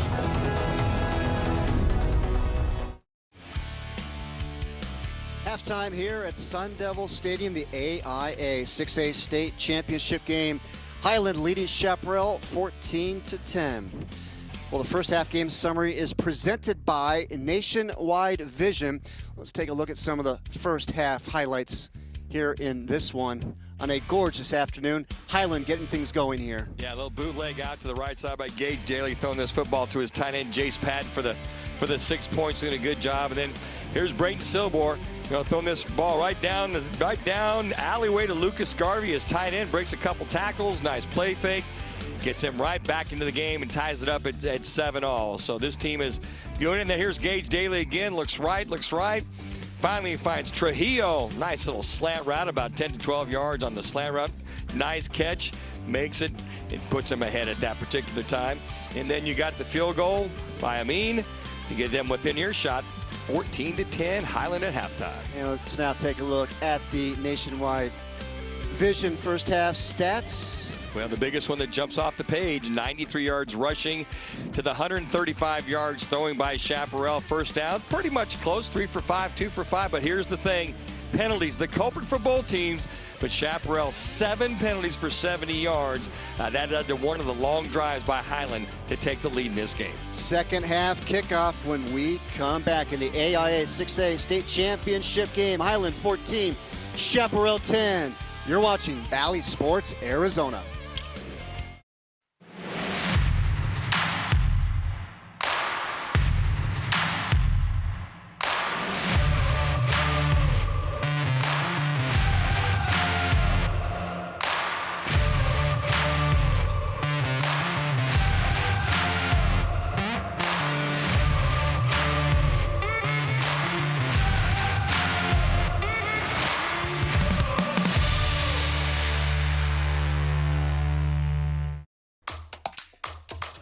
I'm Lizzie from the Food Nanny. I recently got a My Style checking account. It's the perfect blend of rewards and convenient benefits. I love that sound. There are many reasons to love My Style checking. Rewards, account alerts, loan discounts, and my favorite, card manager. And now there are 100 more reasons. Open a My Style checking account and get a $100 bonus.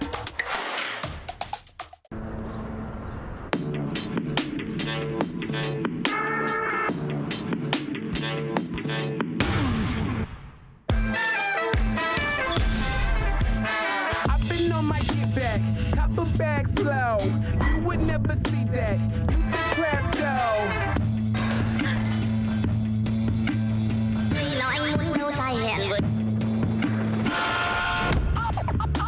Oh no! The love of mine, and excited to get after this year.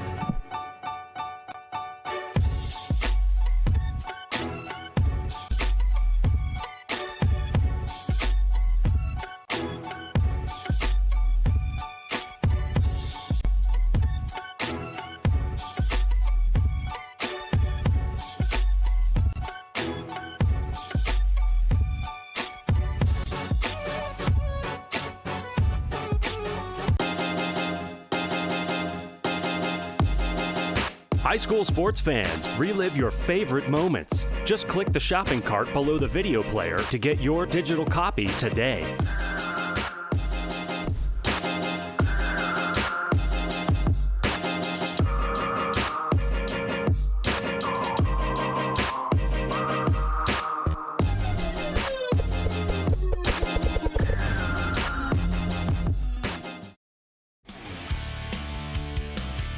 Getting set to start the second half here, the AIA 6A state championship game. Highland leading Chaparral 14-10. Let's send it down to the field.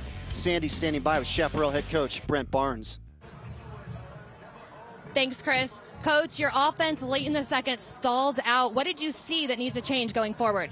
Well, it was more early. I mean, we just didn't convert on a fourth down that could have gotten us, going right off the bat and lead after we got a big fourth down stop. We just didn't convert there and needed to. And then just had holdings, had a couple of holding penalties and some things. Again, I think we got a critical call on, a late push, I guess, on a pile when they're blowing the whistle late. And so, we got to tell our guys they got to try to finish somewhere in there and try to do it the right way. But other than all of that, we've played pretty well. We just have to execute, cut out the penalties and those things, and just go play. I mean, we knew it was going to be a four-quarter game. They're a great football team. Awesome. Thank you, Coach. Chris, we're going to send it back up to you. Thank you, Sandy, and Chaparral head coach Brent Barnes. And it's going to be Brayton Silbor in that Firebird offense that will get the ball to start the second half.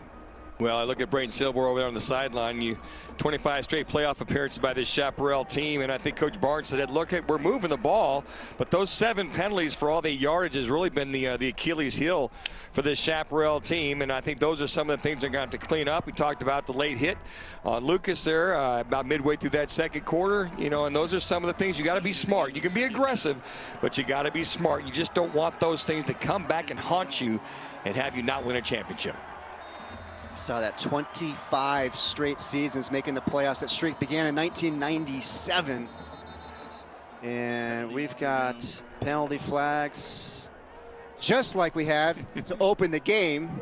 Penalty flag on the kickoff. And that's how we're going to start the second half here as well. Well, both these teams are anxious. I mean, here's Highland, who got beat by Chaparral last year, and they're up 14-10. They want to come out, set the tone, and not allow this Chaparral team to get on a roll, which they started to. As you heard Coach Barnes, they settled down and started to get their offense moving with the passing of Braden Silber. So again, if guys just understand, look, just do your job, right? Bill Belichick says just do your job, stay in your lanes, be smart out there, and be aggressive. So those are some of the things both these coaches have preached in that locker room before coming out here. And now we are underway. No flags this time. And stepping out of bounds at about the 40-yard line. That is where the Firebird offense will take over. Well, you get good field position. You feel pretty good. Safeties are wide. You had a lot of the short passing game. We talked about that, Chris. Short passing game started to hit. Braden Silber hitting his receivers, finding his tight end. The one thing they need to do, though, is to help that out, is get their running game going a little bit more so if they can. And you saw that with Highland. With their running game, the play-action passing was working with Gage Daly throwing the football down the field, specifically to, some of the guys on the outside. So interesting to see what Coach Barnes does here to come out. Yeah, Chaparral had only 4 yards rushing in that first half. They come out throwing. Silber complete. And it's going to be, it looks to be Hickey making the catch. And we know he can come out of the backfield as a running back. He can come out to split out wide. But again, just a little play action fake, just fake the fly sweep. Gets out there. Hickey comes across the entire field, puts it out there. But again, the quick read, the quick reaction by this defensive backfield of Highland there to negate basically for no gain. Hickey had 7 catches for 65 yards in the first half. 2nd down and 9 after a pickup of 1. Silber looking to the left now. Pass is complete. Going to bring up about 3rd down and 4 for the Firebirds. With the catch was Ashby Fan. Yeah, going outside just a couple of, you got a quick out, you got a bubble screen left, somewhat of a bubble screen to the right. 3rd down and very manageable. Looks like a long 4, Chris. But again, they're going to focus on their playmakers. Here you have, if this defense lays off, take the 5 to 6 yard hit. Just get your first downs. And that's how Coach Barnes wants to do. Gets his team back in rhythm like he did at the very end of the first half. 2 receivers split to the left, 2 to the right. Quick snap. Direct snap to Ashby Fan, as it turns out. And an alert play by Ashby Fan to be ready to handle it, but the play went the wrong way for the Firebirds. I'm just curious. The center snaps this early, and we saw some issues last week against Williamsfield. And Braden Silber is looking over to the sideline. So as you see, he stands up, he looks left, and all of a sudden that ball goes to the running back. So the running back that time, that being Ashby Fan, it's going to be a direct snap to him. They're going to have a play off of that, just snapped a little bit hard to his right. So it'll be Jack Hunter to punt it away. Cole Crandall to return. Nice punt by Hunter. And it's going to trickle into the end zone. Touchback. And with 9:46 remaining here in the 3rd quarter, the Hawks offense will be heading out to the field when we come back here in the 6A state championship game. Raising Cane's is celebrating 25 years. That means 25 years of serving over 2.5 billion cook-to-order chicken finger meals. And 25 years of saying drive-through rhymes. Lots and lots of times. Oh, and 25 years of the same mascot. Okay, different mascots with the same name. And 25 years of serving our communities. Thanks for making us your chicken fix since way back in '96. Raising Cane's, 25 years, one love.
Today's broadcast is sponsored by E-Team Sponsor, the official fundraising platform of the AIA.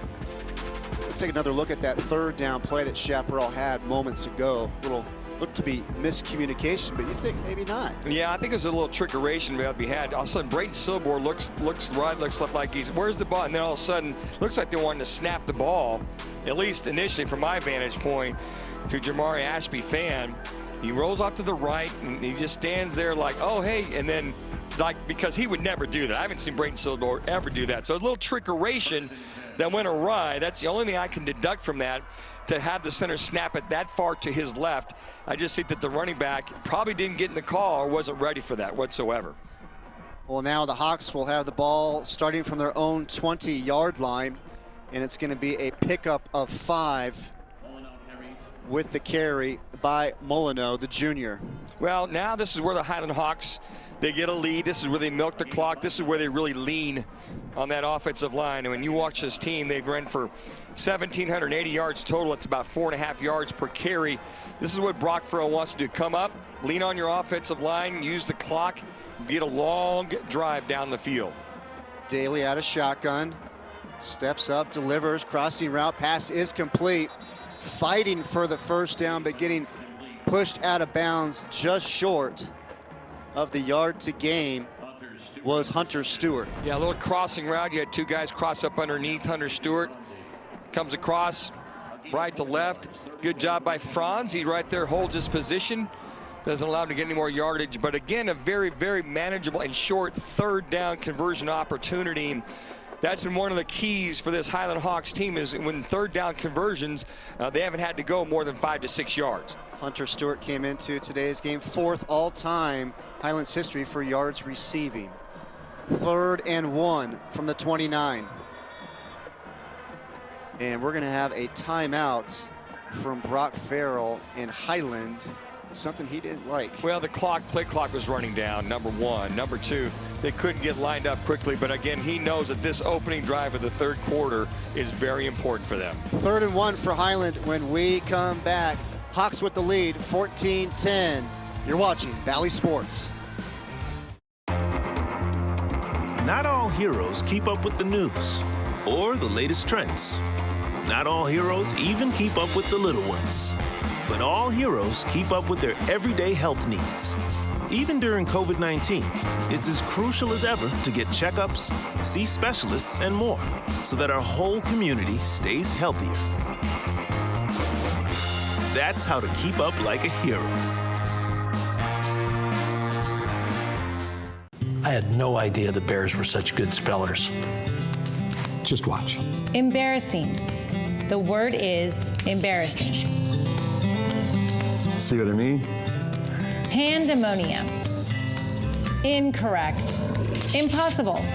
Moving forward. Qualified. No. Now he's a good speller. He eats at Black Bear Diner. Good old-fashioned family food, Black Bear Diner.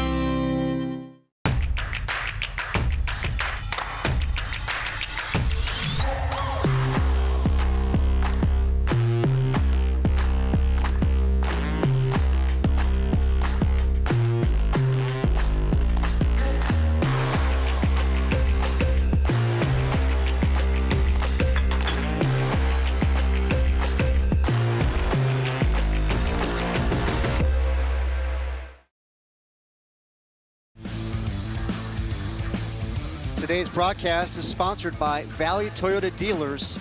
Let's go places. And Highland elects to call the timeout with 3rd down and 1 from their own 29-yard line.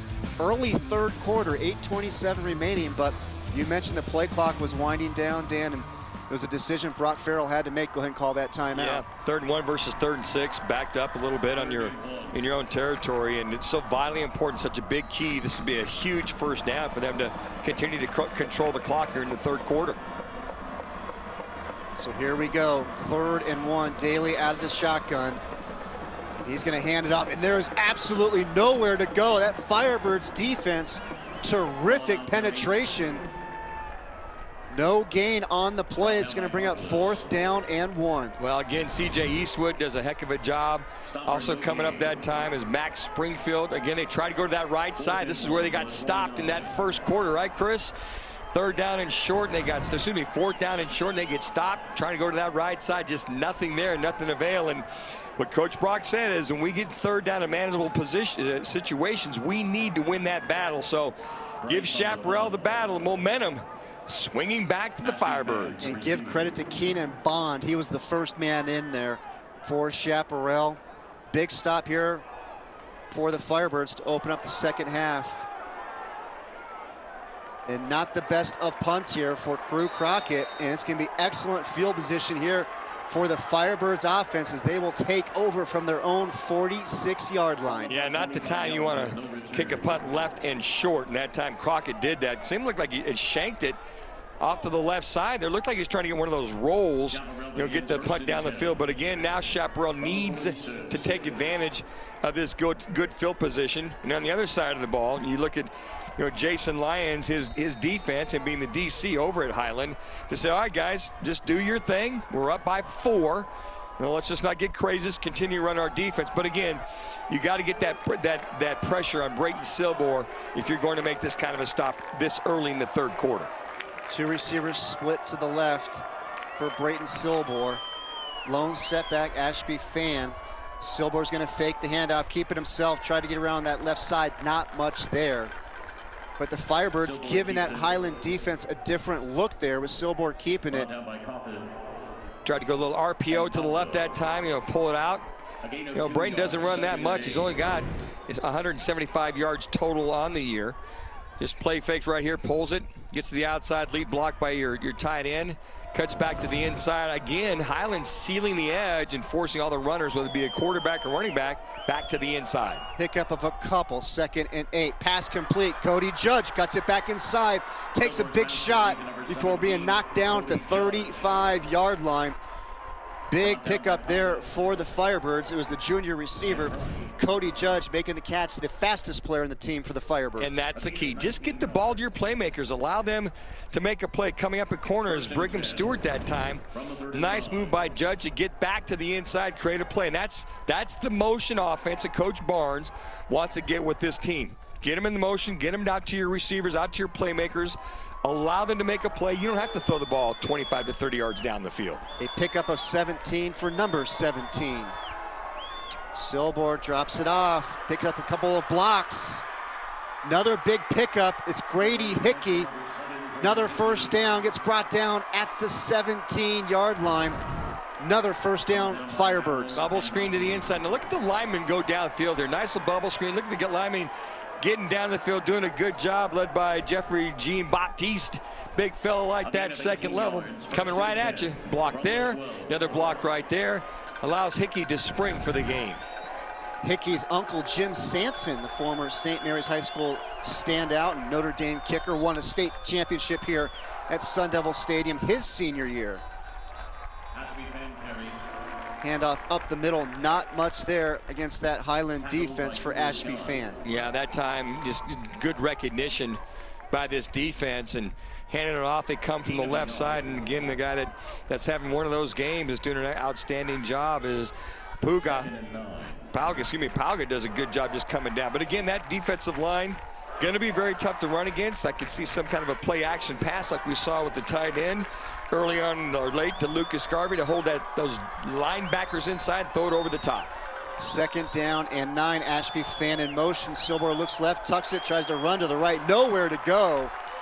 Highland defense is there waiting for him. Nice stop there for the Hawks, and that's now going to bring up 3rd down. Yeah, it looked like it was some kind of a quarterback draw. Silborg gets it, looks left, comes back. Yeah, it's a design quarterback draw, but this Highland defense having no part of it, coming up and making that play as Cooper Scott having a very good game. Good job by both these defenses to stay home and not get caught up in the play action, except for one time we saw in that first half. Cooper Scott, the junior defensive end, 3rd down. Silborg directing traffic.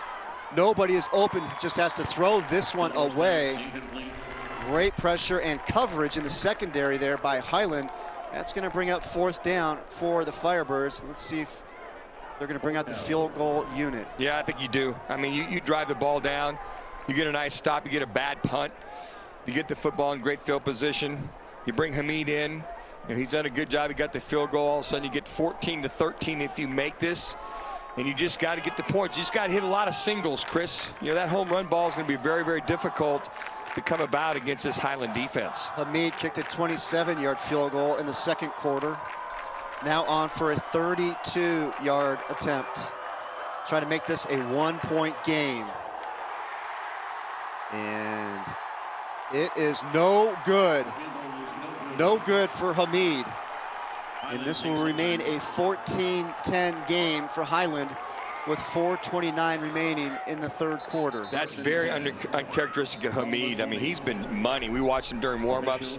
We looked at his depth and his distance a couple of times, and that's usually, you know, one of those opportunities you have. You got to remember at the very end of the first half, he kicked it left to right. This one was right to left, and it looked like he just pulled it.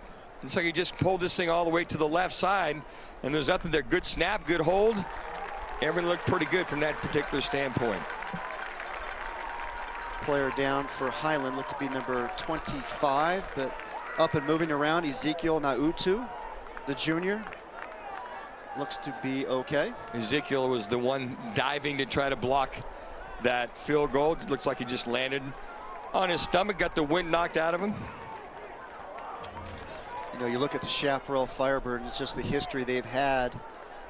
They had the 3 straight state titles under head coach Charlie Regal there in 2009 through 2011. But how about up top, Saguaro 6, Chandler with 5, and it's going to be the Wolves trying to make it 6 straight against Saguaro in the Open Division Championship. And before that, big play here for the Hawks.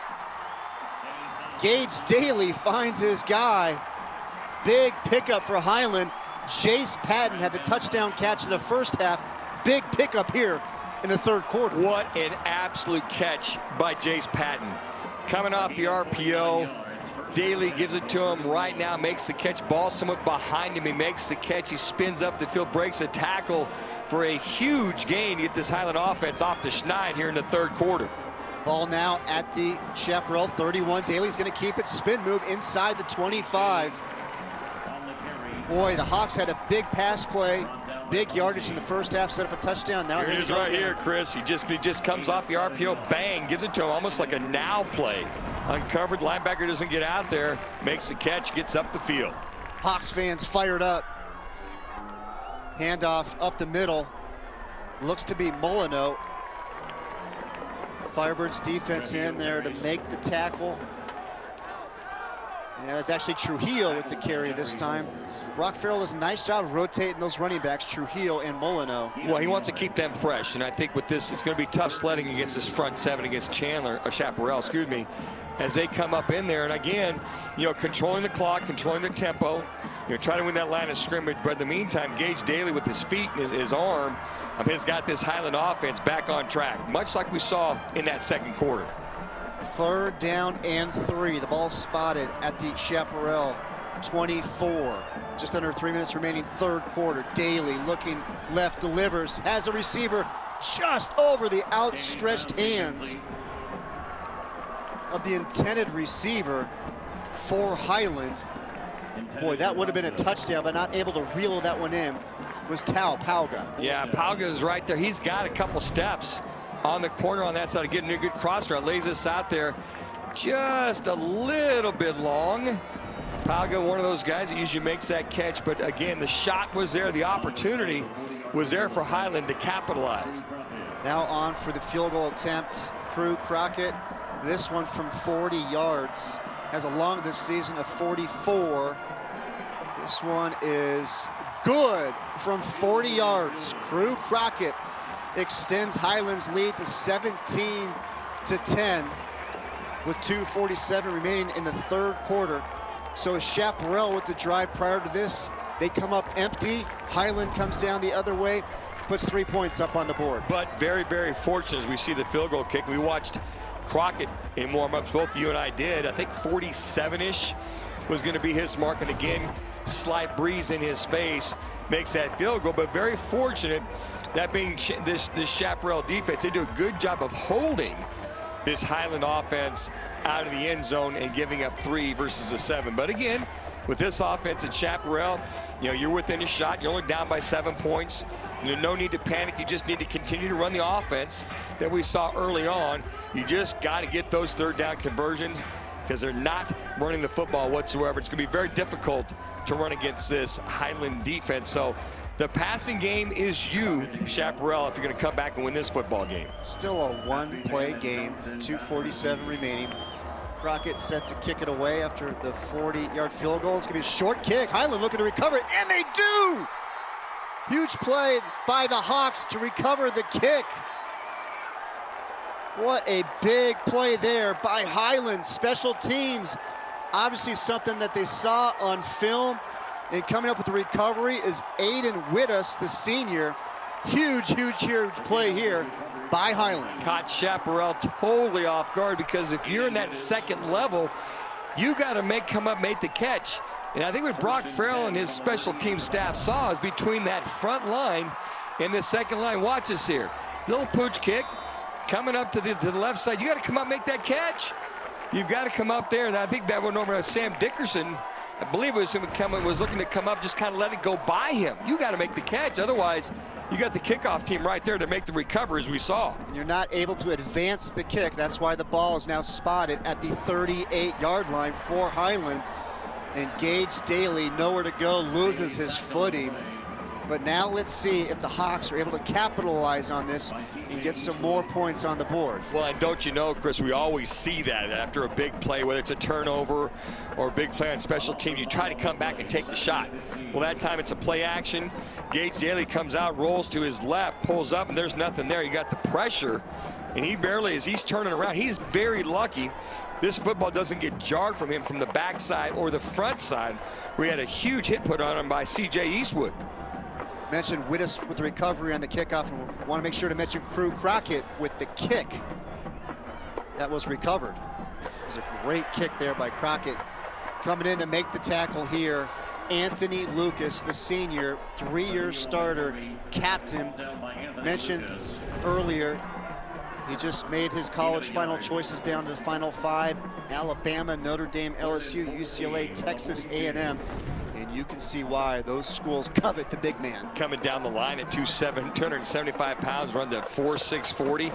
He's having one of those games that they expected out of Anthony Lucas in today's game. 3rd and 14, catches made. And out of bounds at about the 31-yard line. So that's going to bring up 4th down and about 3 for Highland. Making the catch is Kai Hono. Yeah, and this is going to be out of the range of Crockett. So I think Coach Farrell, he's going to definitely go with it. He'll line him up.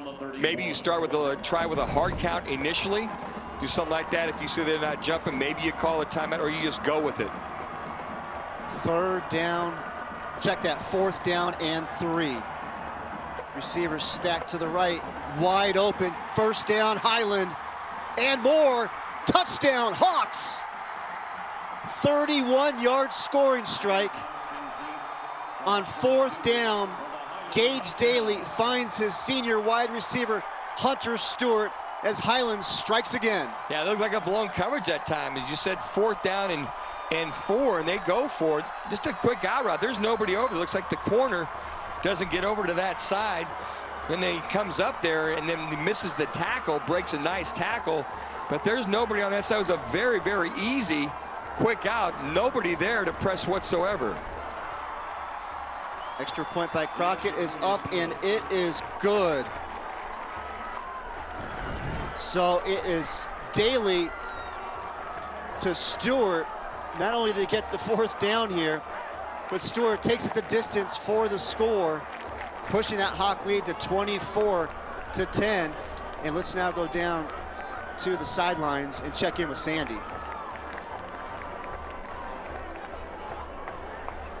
Down here between Gage Daly and his receiver, Hunter Stewart. I actually talked to Gage Daly about it, and I said, how is the chemistry on the field? And he said of all of his receivers, #1 chemistry is with his slot receiver, Hunter Stewart. And that's because they started playing football together when they were in the 7th grade. And he said that's just translated on the field.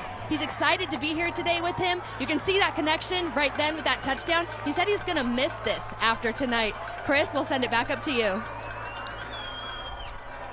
Thank you so much, Sandy. And that's what you get with the senior connection, Stewart and Daly.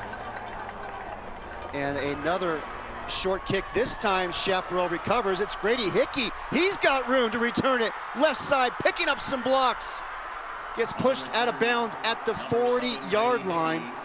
This time, Chaparral was ready for it, but they got burned the previous time on that kickoff unit. Highland able to recover, cash it in for the touchdown. Yeah, that time they made sure that they had somebody that could return it. Grady Hickey does a good job making this catch and just continues to go clear across the field. He probably went about, I'm going to say 45 yards in order to get 7 yards since the field's 53 and a third wide. Looks like he went the entire length. But I want to talk about that last touchdown pass. Just that you talk about the connection with the seniors and making sure that you get the ball out. What Gage Daly does, this ball comes right out. It's 4th down and 4, gets it out to, there's nobody out there. The coverage is basically blown on that side. It's supposed to look like coming up. I think it's Gavin Higley comes up, does not get the call to come up on the coverage. Silbor drops back, delivers, has a receiver. Touchdown, Chaparral. Did he hang on to it? Intended for Higley. 2nd down. Don't have a signal. We're going to call it incomplete. Wow. That's second one. Gavin Higley drops. This pass is right on the money. Great throw, great route. Right there is, again, hits him in the hands. And Gavin Higley is just having a hard time focusing on the ball. That ball's right there. Catch it, turn it in. The second touchdown pass dropped by Gavin Higley. And I think one of those is you just got to keep your eyes on the ball looking at it. Very, very unfortunate for Chaparral. Wow. Perfect ball by Silbor. Not able to haul it in. Silbor's going to keep it, a pickup of 1, bring up 3rd down and 9. You can see the ball coming out of the sunlight into the shade. Well, those balls are right in the money. You got to make those catches. Yes. Yeah, those are catches that you have to make, especially in a state final game. You got to make that catch. Another thing here with the RPO to Braden Silbor, I don't think you want to rely on him as far as going ahead and running the football. And that's, again, I think you just go to your passing game. If you cannot run, spread things out and just continue to throw the ball down the field. Chaparral, don't panic. The throws are there. You've had a couple of drops for touchdowns. Just keep working the ball down the field. 3rd down and 9, 15 seconds remaining, 3rd quarter. Silbor drops it off. Ashby Pham, and it goes over the intended receiver, the running back. And that's going to bring up 4th down, 11 seconds remaining, 3rd quarter. Yeah, screen play off to the left side. Looked like that developed a little quickly. Looks like Pham was not ready for the ball. Silbor threw it out there to him. Nice screen, nice setup. He looked back for the ball, and the ball was already out. So the ball came out a little bit early. This Chaparral offense right now, just a little discombobulated, but nothing would cure it more than a 4th down conversion here on 4th down and 9. Let's see what Brent Barnes dials up. Ball spotted at the Highland 39. Silbor delivers middle of the field, and the ball gets knocked out of the Firebird receiver's hands, incomplete. Another big stop for that Hawks defense. In on the play for Highland, number 23, Joseph Allen, the junior strong safety. Yeah, Silbor just trying to make a play here, 4th down. Throw this off his back foot. Hickey coming in on a dig route. And basically, Silbor's throwing this into coverage. Right there. Throws. Guys coming into him. Got 2 guys surrounding, but that's a great throw. That ball, you got to make that catch if you're Hickey. Those are some of the things you got to come up with if you're a senior to make that play in that time. Put the ball in the money. Hey, Brayton Silver is doing all he can right now to put this ball where it's supposed to be. These receivers have got to come up with some catches. Joseph Allen in on the play for Highland. His brother, Eamon Allen, you might remember, a big star for the Hawks last year, now at the U of A, playing for the Wildcats. This should be the final play here in the third quarter, working that right side. Not a whole lot there. Final seconds tick off here in the third quarter. Highland with the lead over Chaparral, 24-10. Fourth quarter when we come back in the AIA 6A State Championship game on Bally Sports Arizona. Hi, I'm Lizzie from the Food Nanny. I recently got a My Style checking account. It's the perfect blend of rewards and convenient benefits. I love that sound. There are many reasons to love My Style checking. Rewards, account alerts, loan discounts, and my favorite, card manager. And now there are 100 more reasons. Open a My Style checking account and get a $100 bonus. The NFHS Learning Center is the leader in online education for the interscholastic community. At nfhslearn.com, you can find over 70 courses, including more than 30 free courses, such as concussion in sports, heat illness prevention, sudden cardiac arrest, and protecting students from abuse. To learn more, visit the NFHS Learning Center.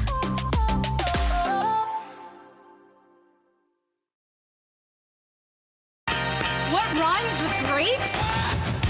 Participate. Where does greatness start? Here, in the classroom. On the stage. In the pool. On the field.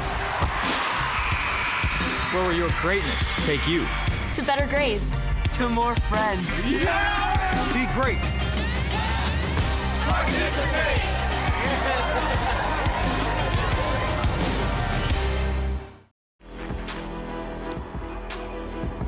Welcome back, everybody. Frank Cush Field at Sun Devil Stadium as we get ready to start the fourth quarter. The AIA 6A State Championship game presented by Barrow's Pizza, proud sponsor of the AIA. The top-ranked Highland Hawks, they lead the second-seeded Chaparral Firebirds 24-10.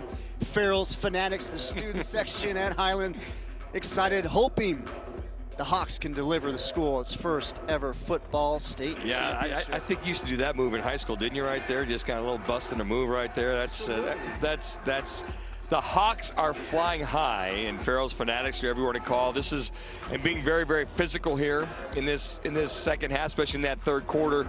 You know, Chaparral's getting their chances, getting their shots. So right now they got to make a couple stops, get the ball back, get a touchdown to get themselves back into this football game. Second down and 9 as we start the fourth quarter. Highland with the ball at their own 40. Work in the middle of the field. It's going to be a pickup of about 5 for the Hawks. And with the carry, Carson Molyneux. This is a guy that's really turned it on in the postseason. Had that career high in the semifinal win against Red Mountain, 165 yards. You know, the defense is still playing very, very good for Chaparral. You look at Landry Harkless right there. They got to get a stop. They got to get a couple plays here. This defense can come alive and get themselves a stop, get this offense of Chaparral back on the football field. Third down and 4. Highland 3 of 8 this afternoon on third down conversions, and they just picked up another one. Gage Daly finds his wide open receiver. Hawks with the ball inside the Chaparral 40. And it's Jace Patton, the big man, making the catch. Yeah, it just releases the linebacker, vacates out. Jace Patton just goes up there, just a short seam route. Again, it's almost we call a hot route or a now route. They just give the football right to the receiver. If there's nobody over him 10 yards down the field, or once the quarterback gets the ball and the linebacker or safety vacate, they give it to him right now. So that's another one of those huge third down conversions by Highland. Speaking of huge, Patton, big target, 6'4", 235, 2-year starter. And there's that Chaparral defensive front coming up and making the stop on the carry, and it looked to be Anthony Lucas once again making the play for the Firebirds.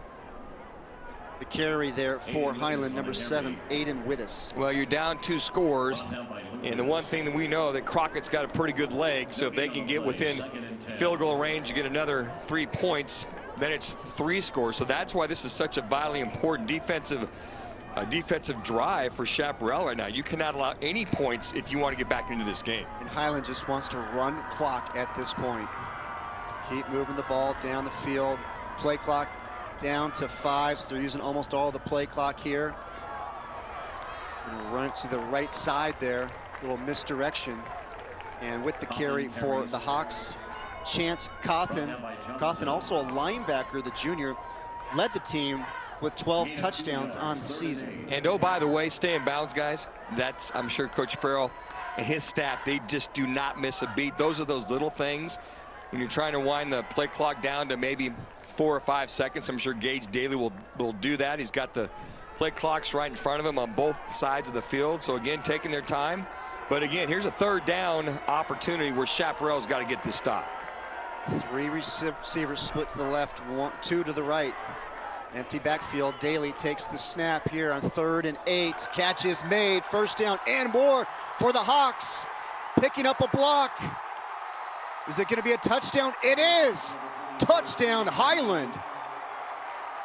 37-yard scoring strike. Daly to Trujillo. And Highland continues to roll. That's that crossing route that they've had success with all day long. They put Trujillo, he comes underneath from slot, going right to left. You have the other slot receiver come across over him. It's almost a quasi-pick without them touching each other. But this ball is right on the money. He leads him by a couple of yards, makes a nice catch, gets up to the left side and makes a nice tackle, break off the tackle, and goes in for the touchdown. Extra point is up, and it is good. Highland stretches their lead to 31-10. Daly to Trujillo, off to the races for the score. The Hawks are flying, 31-10 with the lead. We'll be right back. Over the years, you pay your insurance. But the minute you're in a car wreck, the insurance companies treat you like a crook. Don't be bullied by the insurance companies. Get Lerner and Rowe. Lerner and Rowe is the way to go. Call 977-1900.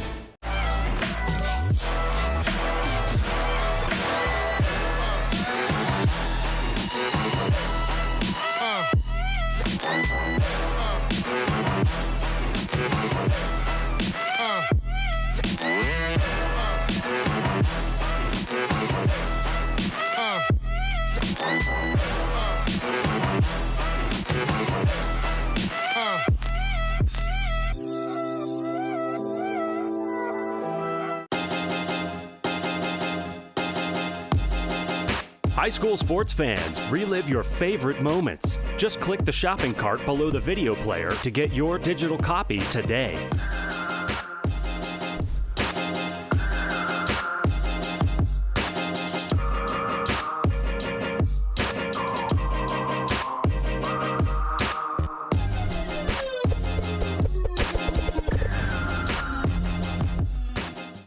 Arizona has spoken. For 6 years in a row, Lerner & Rowe's been voted the best personal injury law firm. When you need experience, integrity, and results, trust Lerner & Rowe. Lerner & Rowe is the way to go. Call 977-1900. 9:19 remaining here, 4th quarter. 6A state championship game, and it has been all Highland as they stretch their lead to 31-10. Chris Harris here along with Dan Minucci as we take a look at that last score by the Hawks. Yeah, basically have Trujillo coming up underneath on a cross route for about 6 yards. Jace Patton comes from his tight end position. He goes up the field about 8 yards. So what you have is those both crossing in the middle of the field. Gage Daly just gives it to him right here. See that both of them crossing right there? Well, it creates a little bit of confusion for the secondary of Chaparral. I got him, you got him. Well, nobody got him. And to get that, sometimes you get that zone coverage. You get those crosses underneath. And that time he gives it to Trujillo. He catches it, goes up for the touchdown. Take a look at the scoring drive. 6 plays, 59 yards. Passing, 9 on the ground. 37-yard touchdown pass. Daly to Trujillo. as that kick goes out of bounds. But how about the play design to get the ball to the fastest player on your team, hit him on the run, and let him do the rest? Yeah, it was good. It was just well-designed play because you basically had your linebackers fly out of there.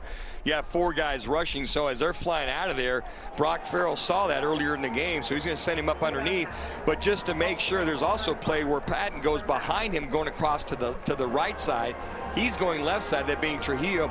That's one of those plays where as soon as you see him vacate, you get it, to your point, Chris, to that fast guy. Lead him and allow him to make a play.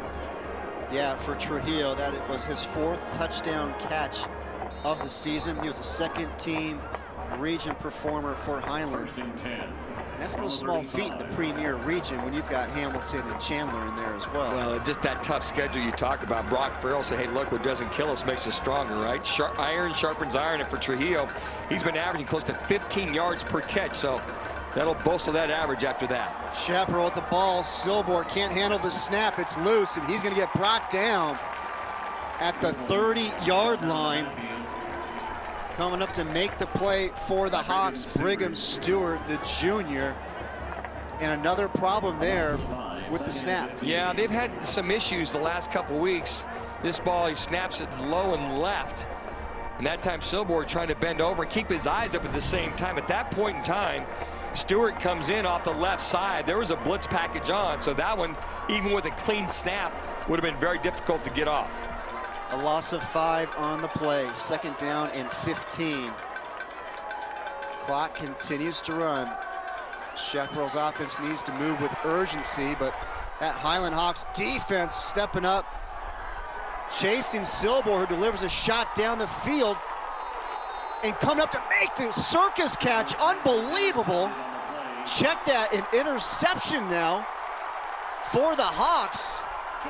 Making the play for Highland, number 23, Joseph Allen. What a play by the junior. Yeah, it really was. And again, double coverage that time as Braden Silbor throws out. Does a good job of evading everything that's coming at him. He goes off to the right side, just lays this one up there, throws this ball down the field. You get both of the guys converging on it. There's a tip ball, and Joseph Allen catches this as he's going down. So Silbor goes right, breaks the tackle, just throws this way down the field in desperation, looking to throw that football down the field to Zach House. And they come over there and gets a tip. Then Silbor comes over, getting the tip to create all of that is Cooper Scott. And the big fella, number 23, comes down with it, Joseph Allen. Those are those opportunistic tip drill plays that they practice every day in practice. The interception of the season there by the Hawks, making all of the right plays here this afternoon. Offense will take over from their own 32. I can assure you it's going to be a steady diet of the ground game right here. Yeah, and I can't fault Braden Silbor for making that call on that throw, because at this point, here you are. You're down 31-10. You're down 3 scores. You got to get the ball down the field. Hopefully, one of your guys, can make the catch. So you throw the ball down there, and hopefully your receiver can out jump, the safety or the corner on that particular play. But getting over there and doing a great job, and Cooper Scott to go ahead and tip that ball away, and then for Allen to make that catch, falling down to make that interception was huge for this Highland Hawks defense. And we got a player down for Chaparral. And he mentions Silbor. Tough play there for the Chaparral offense. We're going to step aside for a break. 8:08 remaining here. 6A state championship game. Highland on top, 31-10 over Chaparral. Right here on Bally Sports. It's all gone, son. Oh no, Sam's. This one. Again. Let go of your umbrella, 'cause darling, I'm just trying to What's all this? You can't have a bookstore without books.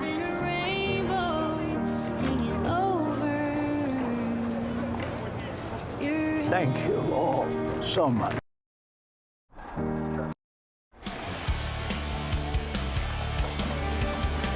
Welcome back, everybody. Highland with the ball. 2nd down and 5. There was an injury on the field for Chaparral. Looks like we're now ready to go. The Highland faithful, they making the trip over from Gilbert, enjoying the sun, enjoying the game. Their Hawks with the lead, 31-10. 7.5 minutes remaining in this one. And another carry for Highland near the first down marker. Well, this offense is feeling it right now, Chris. Getting the handoff that time, and is Aiden Wittis, as he comes up in there. And this offensive line, they're like, hey, let's just keep it on the ground. Let's pound it. Reward us for all those days in the weight room, from basically January 1st until probably yesterday, the way that they grind and they hit the weights and their conditioning. So this is one of those where I'm sure Brock Farrell will just continue to control the clock here with about 7 minutes left in this game. So the ball spotted at the Highland 42. Under 7 minutes remaining, right side. Brought down at about the 46. But you talk about the big guys up front. You're talking about Caleb Lomu, AJ Dutchover, Gunnar Riggs, Cooper Stevens, and Makua Pule. The big fellas up front for the Hawks getting it done here this afternoon. Yeah, Brock Farrell talked about that last night. We said, hey, look, that this offensive line knows that if they control the line of scrimmage or even win the line of scrimmage, that they've got a very, very good shot at winning this football game. And on top of that, the other key too was pressuring Brayton Silbor by this defense, and they have done that this second half to get him off platform and force a couple errant throws. 2nd down and 6 from the 46. Working that right side. I like what Coach Farrell's doing here. Aiden Wittis, senior, running back, plays just about everywhere, wide receiver. Going to give him a lot of love here with this 31-10 lead, and for all the 4 years of all the great things he's done over at Highland High School. I like this. A little bit of a reward. We're going to reward our seniors. For a lot of these seniors that had to swallow very, very hard after that game over at Desert Vista for the state final, this is one of those things that they worked for, and I'm sure that was on their, I think that was on a grease board the very next day over at Highland High School. Oh yeah, no doubt about it. 3rd down and 4 now for the Hawks. The ball at their own 48. Under 5.5 minutes remaining. Right side, spinning is Wittis, fighting for that first down. Looks like he's gonna get it, so how about the senior right on cue, Dan? Picks up the big 3rd down conversion, moves the chains, the clock keeps running. You know what, and this is what that patience and just continue to grind every day and just show up and practice, and here you are going, man, is you probably a sophomore year, junior year, wasn't probably getting a lot of reps, a lot of time, and there's Coach Farrell congratulating him and saying, hey, look, that's for you, buddy. I mean, after all the 4 years and all the things you've given us at Highland High School, that drive, those runs were exactly for you. So thank you. So that's like that thank you reward. That's better than getting that trophy at the end of the year. Under 5 minutes remaining. Ball now at the 47. Right side. Ball now inside the 45, going to be marked at the 44. I just want to follow up. You mentioned a couple moments ago, these two teams played at Desert Vista last year for the state championship. And I just want to say congratulations to all the players, the coaches, the administration, and especially the Arizona Interscholastic Association Executive Director David Hines and his team for doing everything they could to get through last year's season and getting us back on track again this year. And I know everybody's so happy to be playing these state championship games back in the big stadiums here at ASU, Sun Devil Stadium, and it just makes such a difference for these teams to be able to play on the big stage. Well, not only the teams, Chris, but the fans as well too, and for the players and the just rewards of here at Frank Cush Field. Sun Devil Field is the Sun Devil Stadium, as you said, and it's just kind of like, and last year, no complaining. They were just happy to be playing. As you see this little handoff here to Trujillo, not to Trujillo that time, that ball coming off to Coffin, who's getting some love and some time here as Chaparral calls a timeout. So to your point, yeah, I am just amazed how everything came together for the playoffs. State finals, we saw 2 outstanding games. We saw Highland and Chaparral, the first one, then we saw Chandler and Hamilton. What a great night that ended up being with the with Hamilton basically getting stopped at about the 2-yard line and Chandler pulling that one away. So yeah, hats off to the AIA and everybody involved, all the administrators, to make that come off last year. And that brand spanking new field they had at Desert Vista High School fit appropriately for all the things that happened at the end of the year. Well, 3:58 remaining in this one. Highland with the comfortable 31-10 lead. Hawks cheer squad, plenty to cheer about here this afternoon. And how about Highland? As you mentioned, they lost a tough one there last year against this Chaparral team, 24-14. You see the brackets come out. Highland #1 this year, Chaparral #2. And there is that score from last year. The Firebirds got it done. You know, it was Jared Williams, the running back from Chaparral, a couple short touchdown runs, playing hurt, getting it done for the Firebirds. Silbor had a big completion to Cooper Nemeth, helped set up a touchdown for the Firebirds and able to get the victory there. But the script has been flipped here. Hawks with the big lead here as the clock winds down. 3rd down and 2. Daly out of the shotgun. Working that right side once again. But what have you seen with this? They've run that same play here a few times on the drive. They got the one man in motion, they fake it and give it to the other player coming to the right. What I see here is they're just heavily running to the right side and the right side only. So, you know, you talk about, you know, Poulet running to his right side. You talk about that offensive line, and you know, you got to give a lot of credit to Gunnar Riggs, who's the center, and also Cooper Stevens. So that right side of the offensive line, which seems to tilt the field that way a little bit. But Chris, if I can interject, one of the games, if not the game, that gave this Highland Hawks team the confidence that they could compete with anybody and be with anybody was the loss to Chandler, which they felt they could have won. They lost 10-7. That was at Chandler. Yes. On their field, and they felt, hey, look, we should have won it, could have won it. Chandler got a couple big stops, did a good job, but they proved to themselves that, look, we lose that one, we feel pretty good about ourselves, and they really stepped up the rest of the season. From that standpoint, they win 4 in a row. They win tonight. That's 5 games in a row after a loss.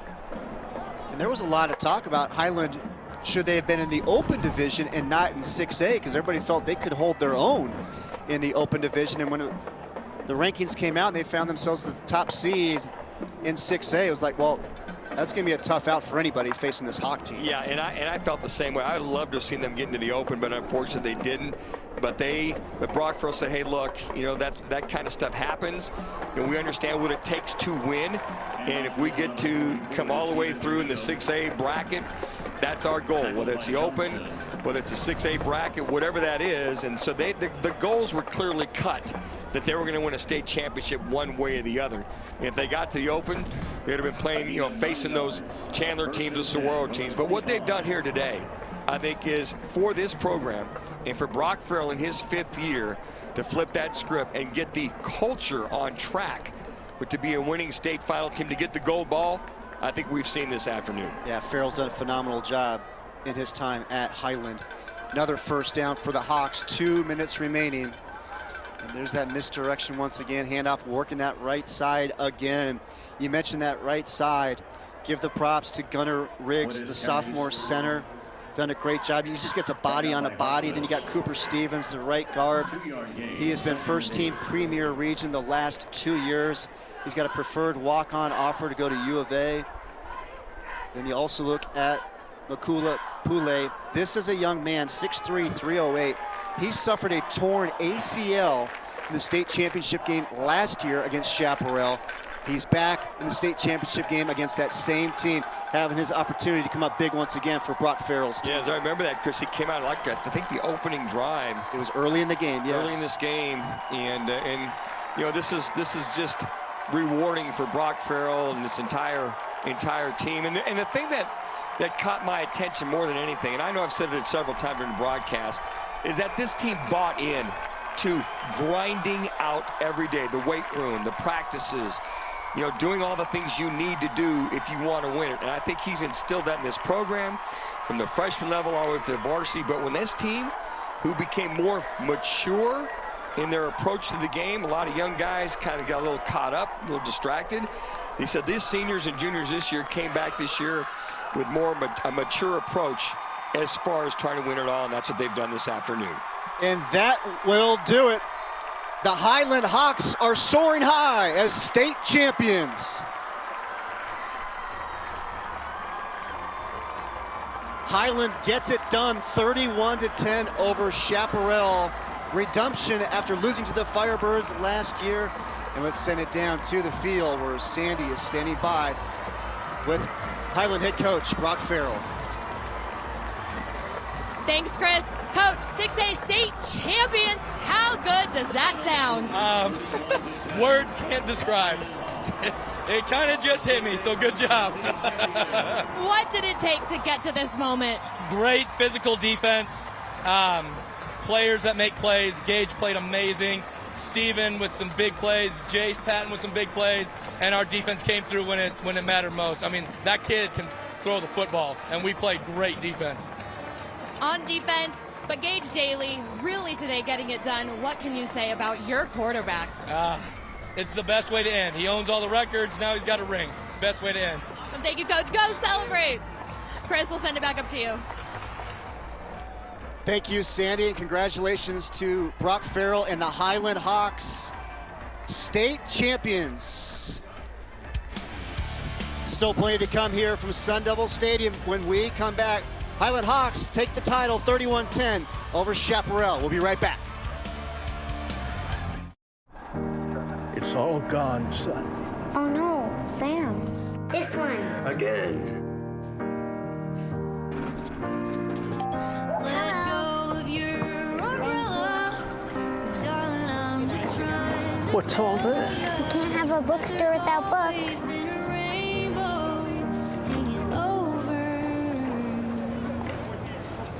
Thank you all so much.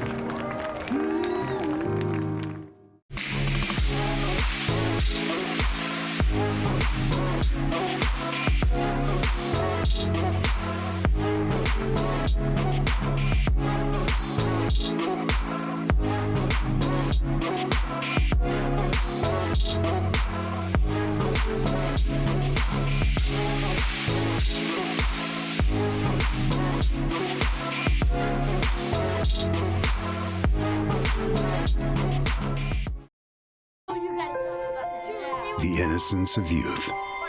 Is there anything any better? But soon they'll be in high school and facing all the same challenges you faced. How to make friends, how to fit in, how to be cool. We want our children to have everything they'll need to live fulfilling and productive lives. Make sure the kids in your family are among the more than 12 million participants in America who take part in high school sports or activities.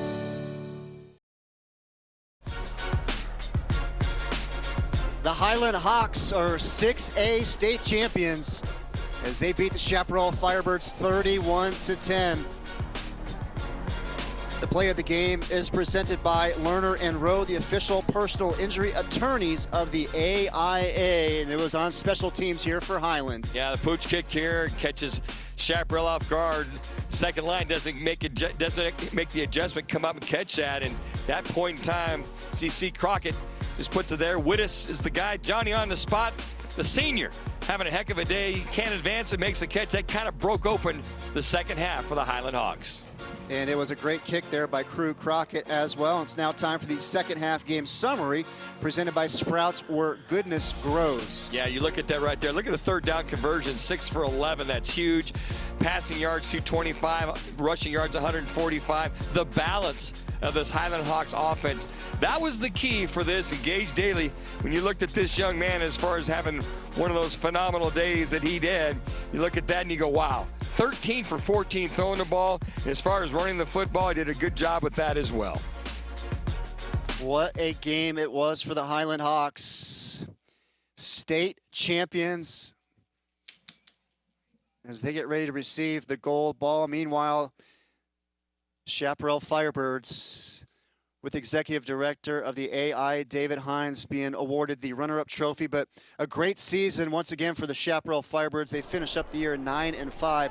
But I tell you what, Brent Barnes won a state title last year, state runner-up this year. Boy, he's got Chaparral back. Yeah, he really does, and I think that kudos to the seniors on this team. You think of Brayton Silver, all the records he broke, and think of CJ, Easton. You think of all the things that he did in reference to, making things happen from there. CJ Eastwood, and I think of all those things from this particular scenario for Chaparral. They're on the right track. They're doing a great job. They will continue to do a good job, and I can guarantee you, they will definitely be back next year.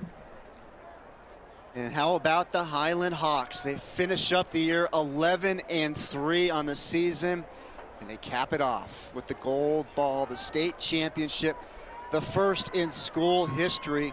What a run by this team in teal and white. Yeah, it is 33 points per game and 10 points per game 6A going Conference into State this game at Championship 5 trophy. last games. The Highland And Hawks. this is what it's all about. The presentation of the gold ball. Once again, David Hines, the executive director of the AIA. That has got to be one of the greatest feelings that Brock Farrell's ever gone through, besides marrying his wife and having his kids, as we say. But right there's David Hines, one of my former receivers at Mesa Community High School, presenting that trophy to this team. That is a great, great feeling by this entire team in 5 years, making that happen for the Highland Hawks. All the sweat, the grind, the weights, the practices, you name it, and how appropriate. The guy leading the charge, the 3-year starter, Gage Daly, having an absolutely phenomenal game, throwing the football, running the football, but to have all your weapons engaged in winning this. But who can say more? This defense, the defense for the Highland Hawks, they were what made it happen, made the huge stops for this team against Chaparral to set the tone this afternoon. That is what it's all about. The Highland Hawks, the 6A state champions, as they beat the Chaparral Firebirds by a score of 31-10. Well, that'll do it for us here at Sun Devil Stadium. The Highland Hawks are soaring high as state champions. For Sandy Charles and Dan Minucci, I'm Chris Harris saying so long. Thanks for watching us right here on Valley Sports Arizona.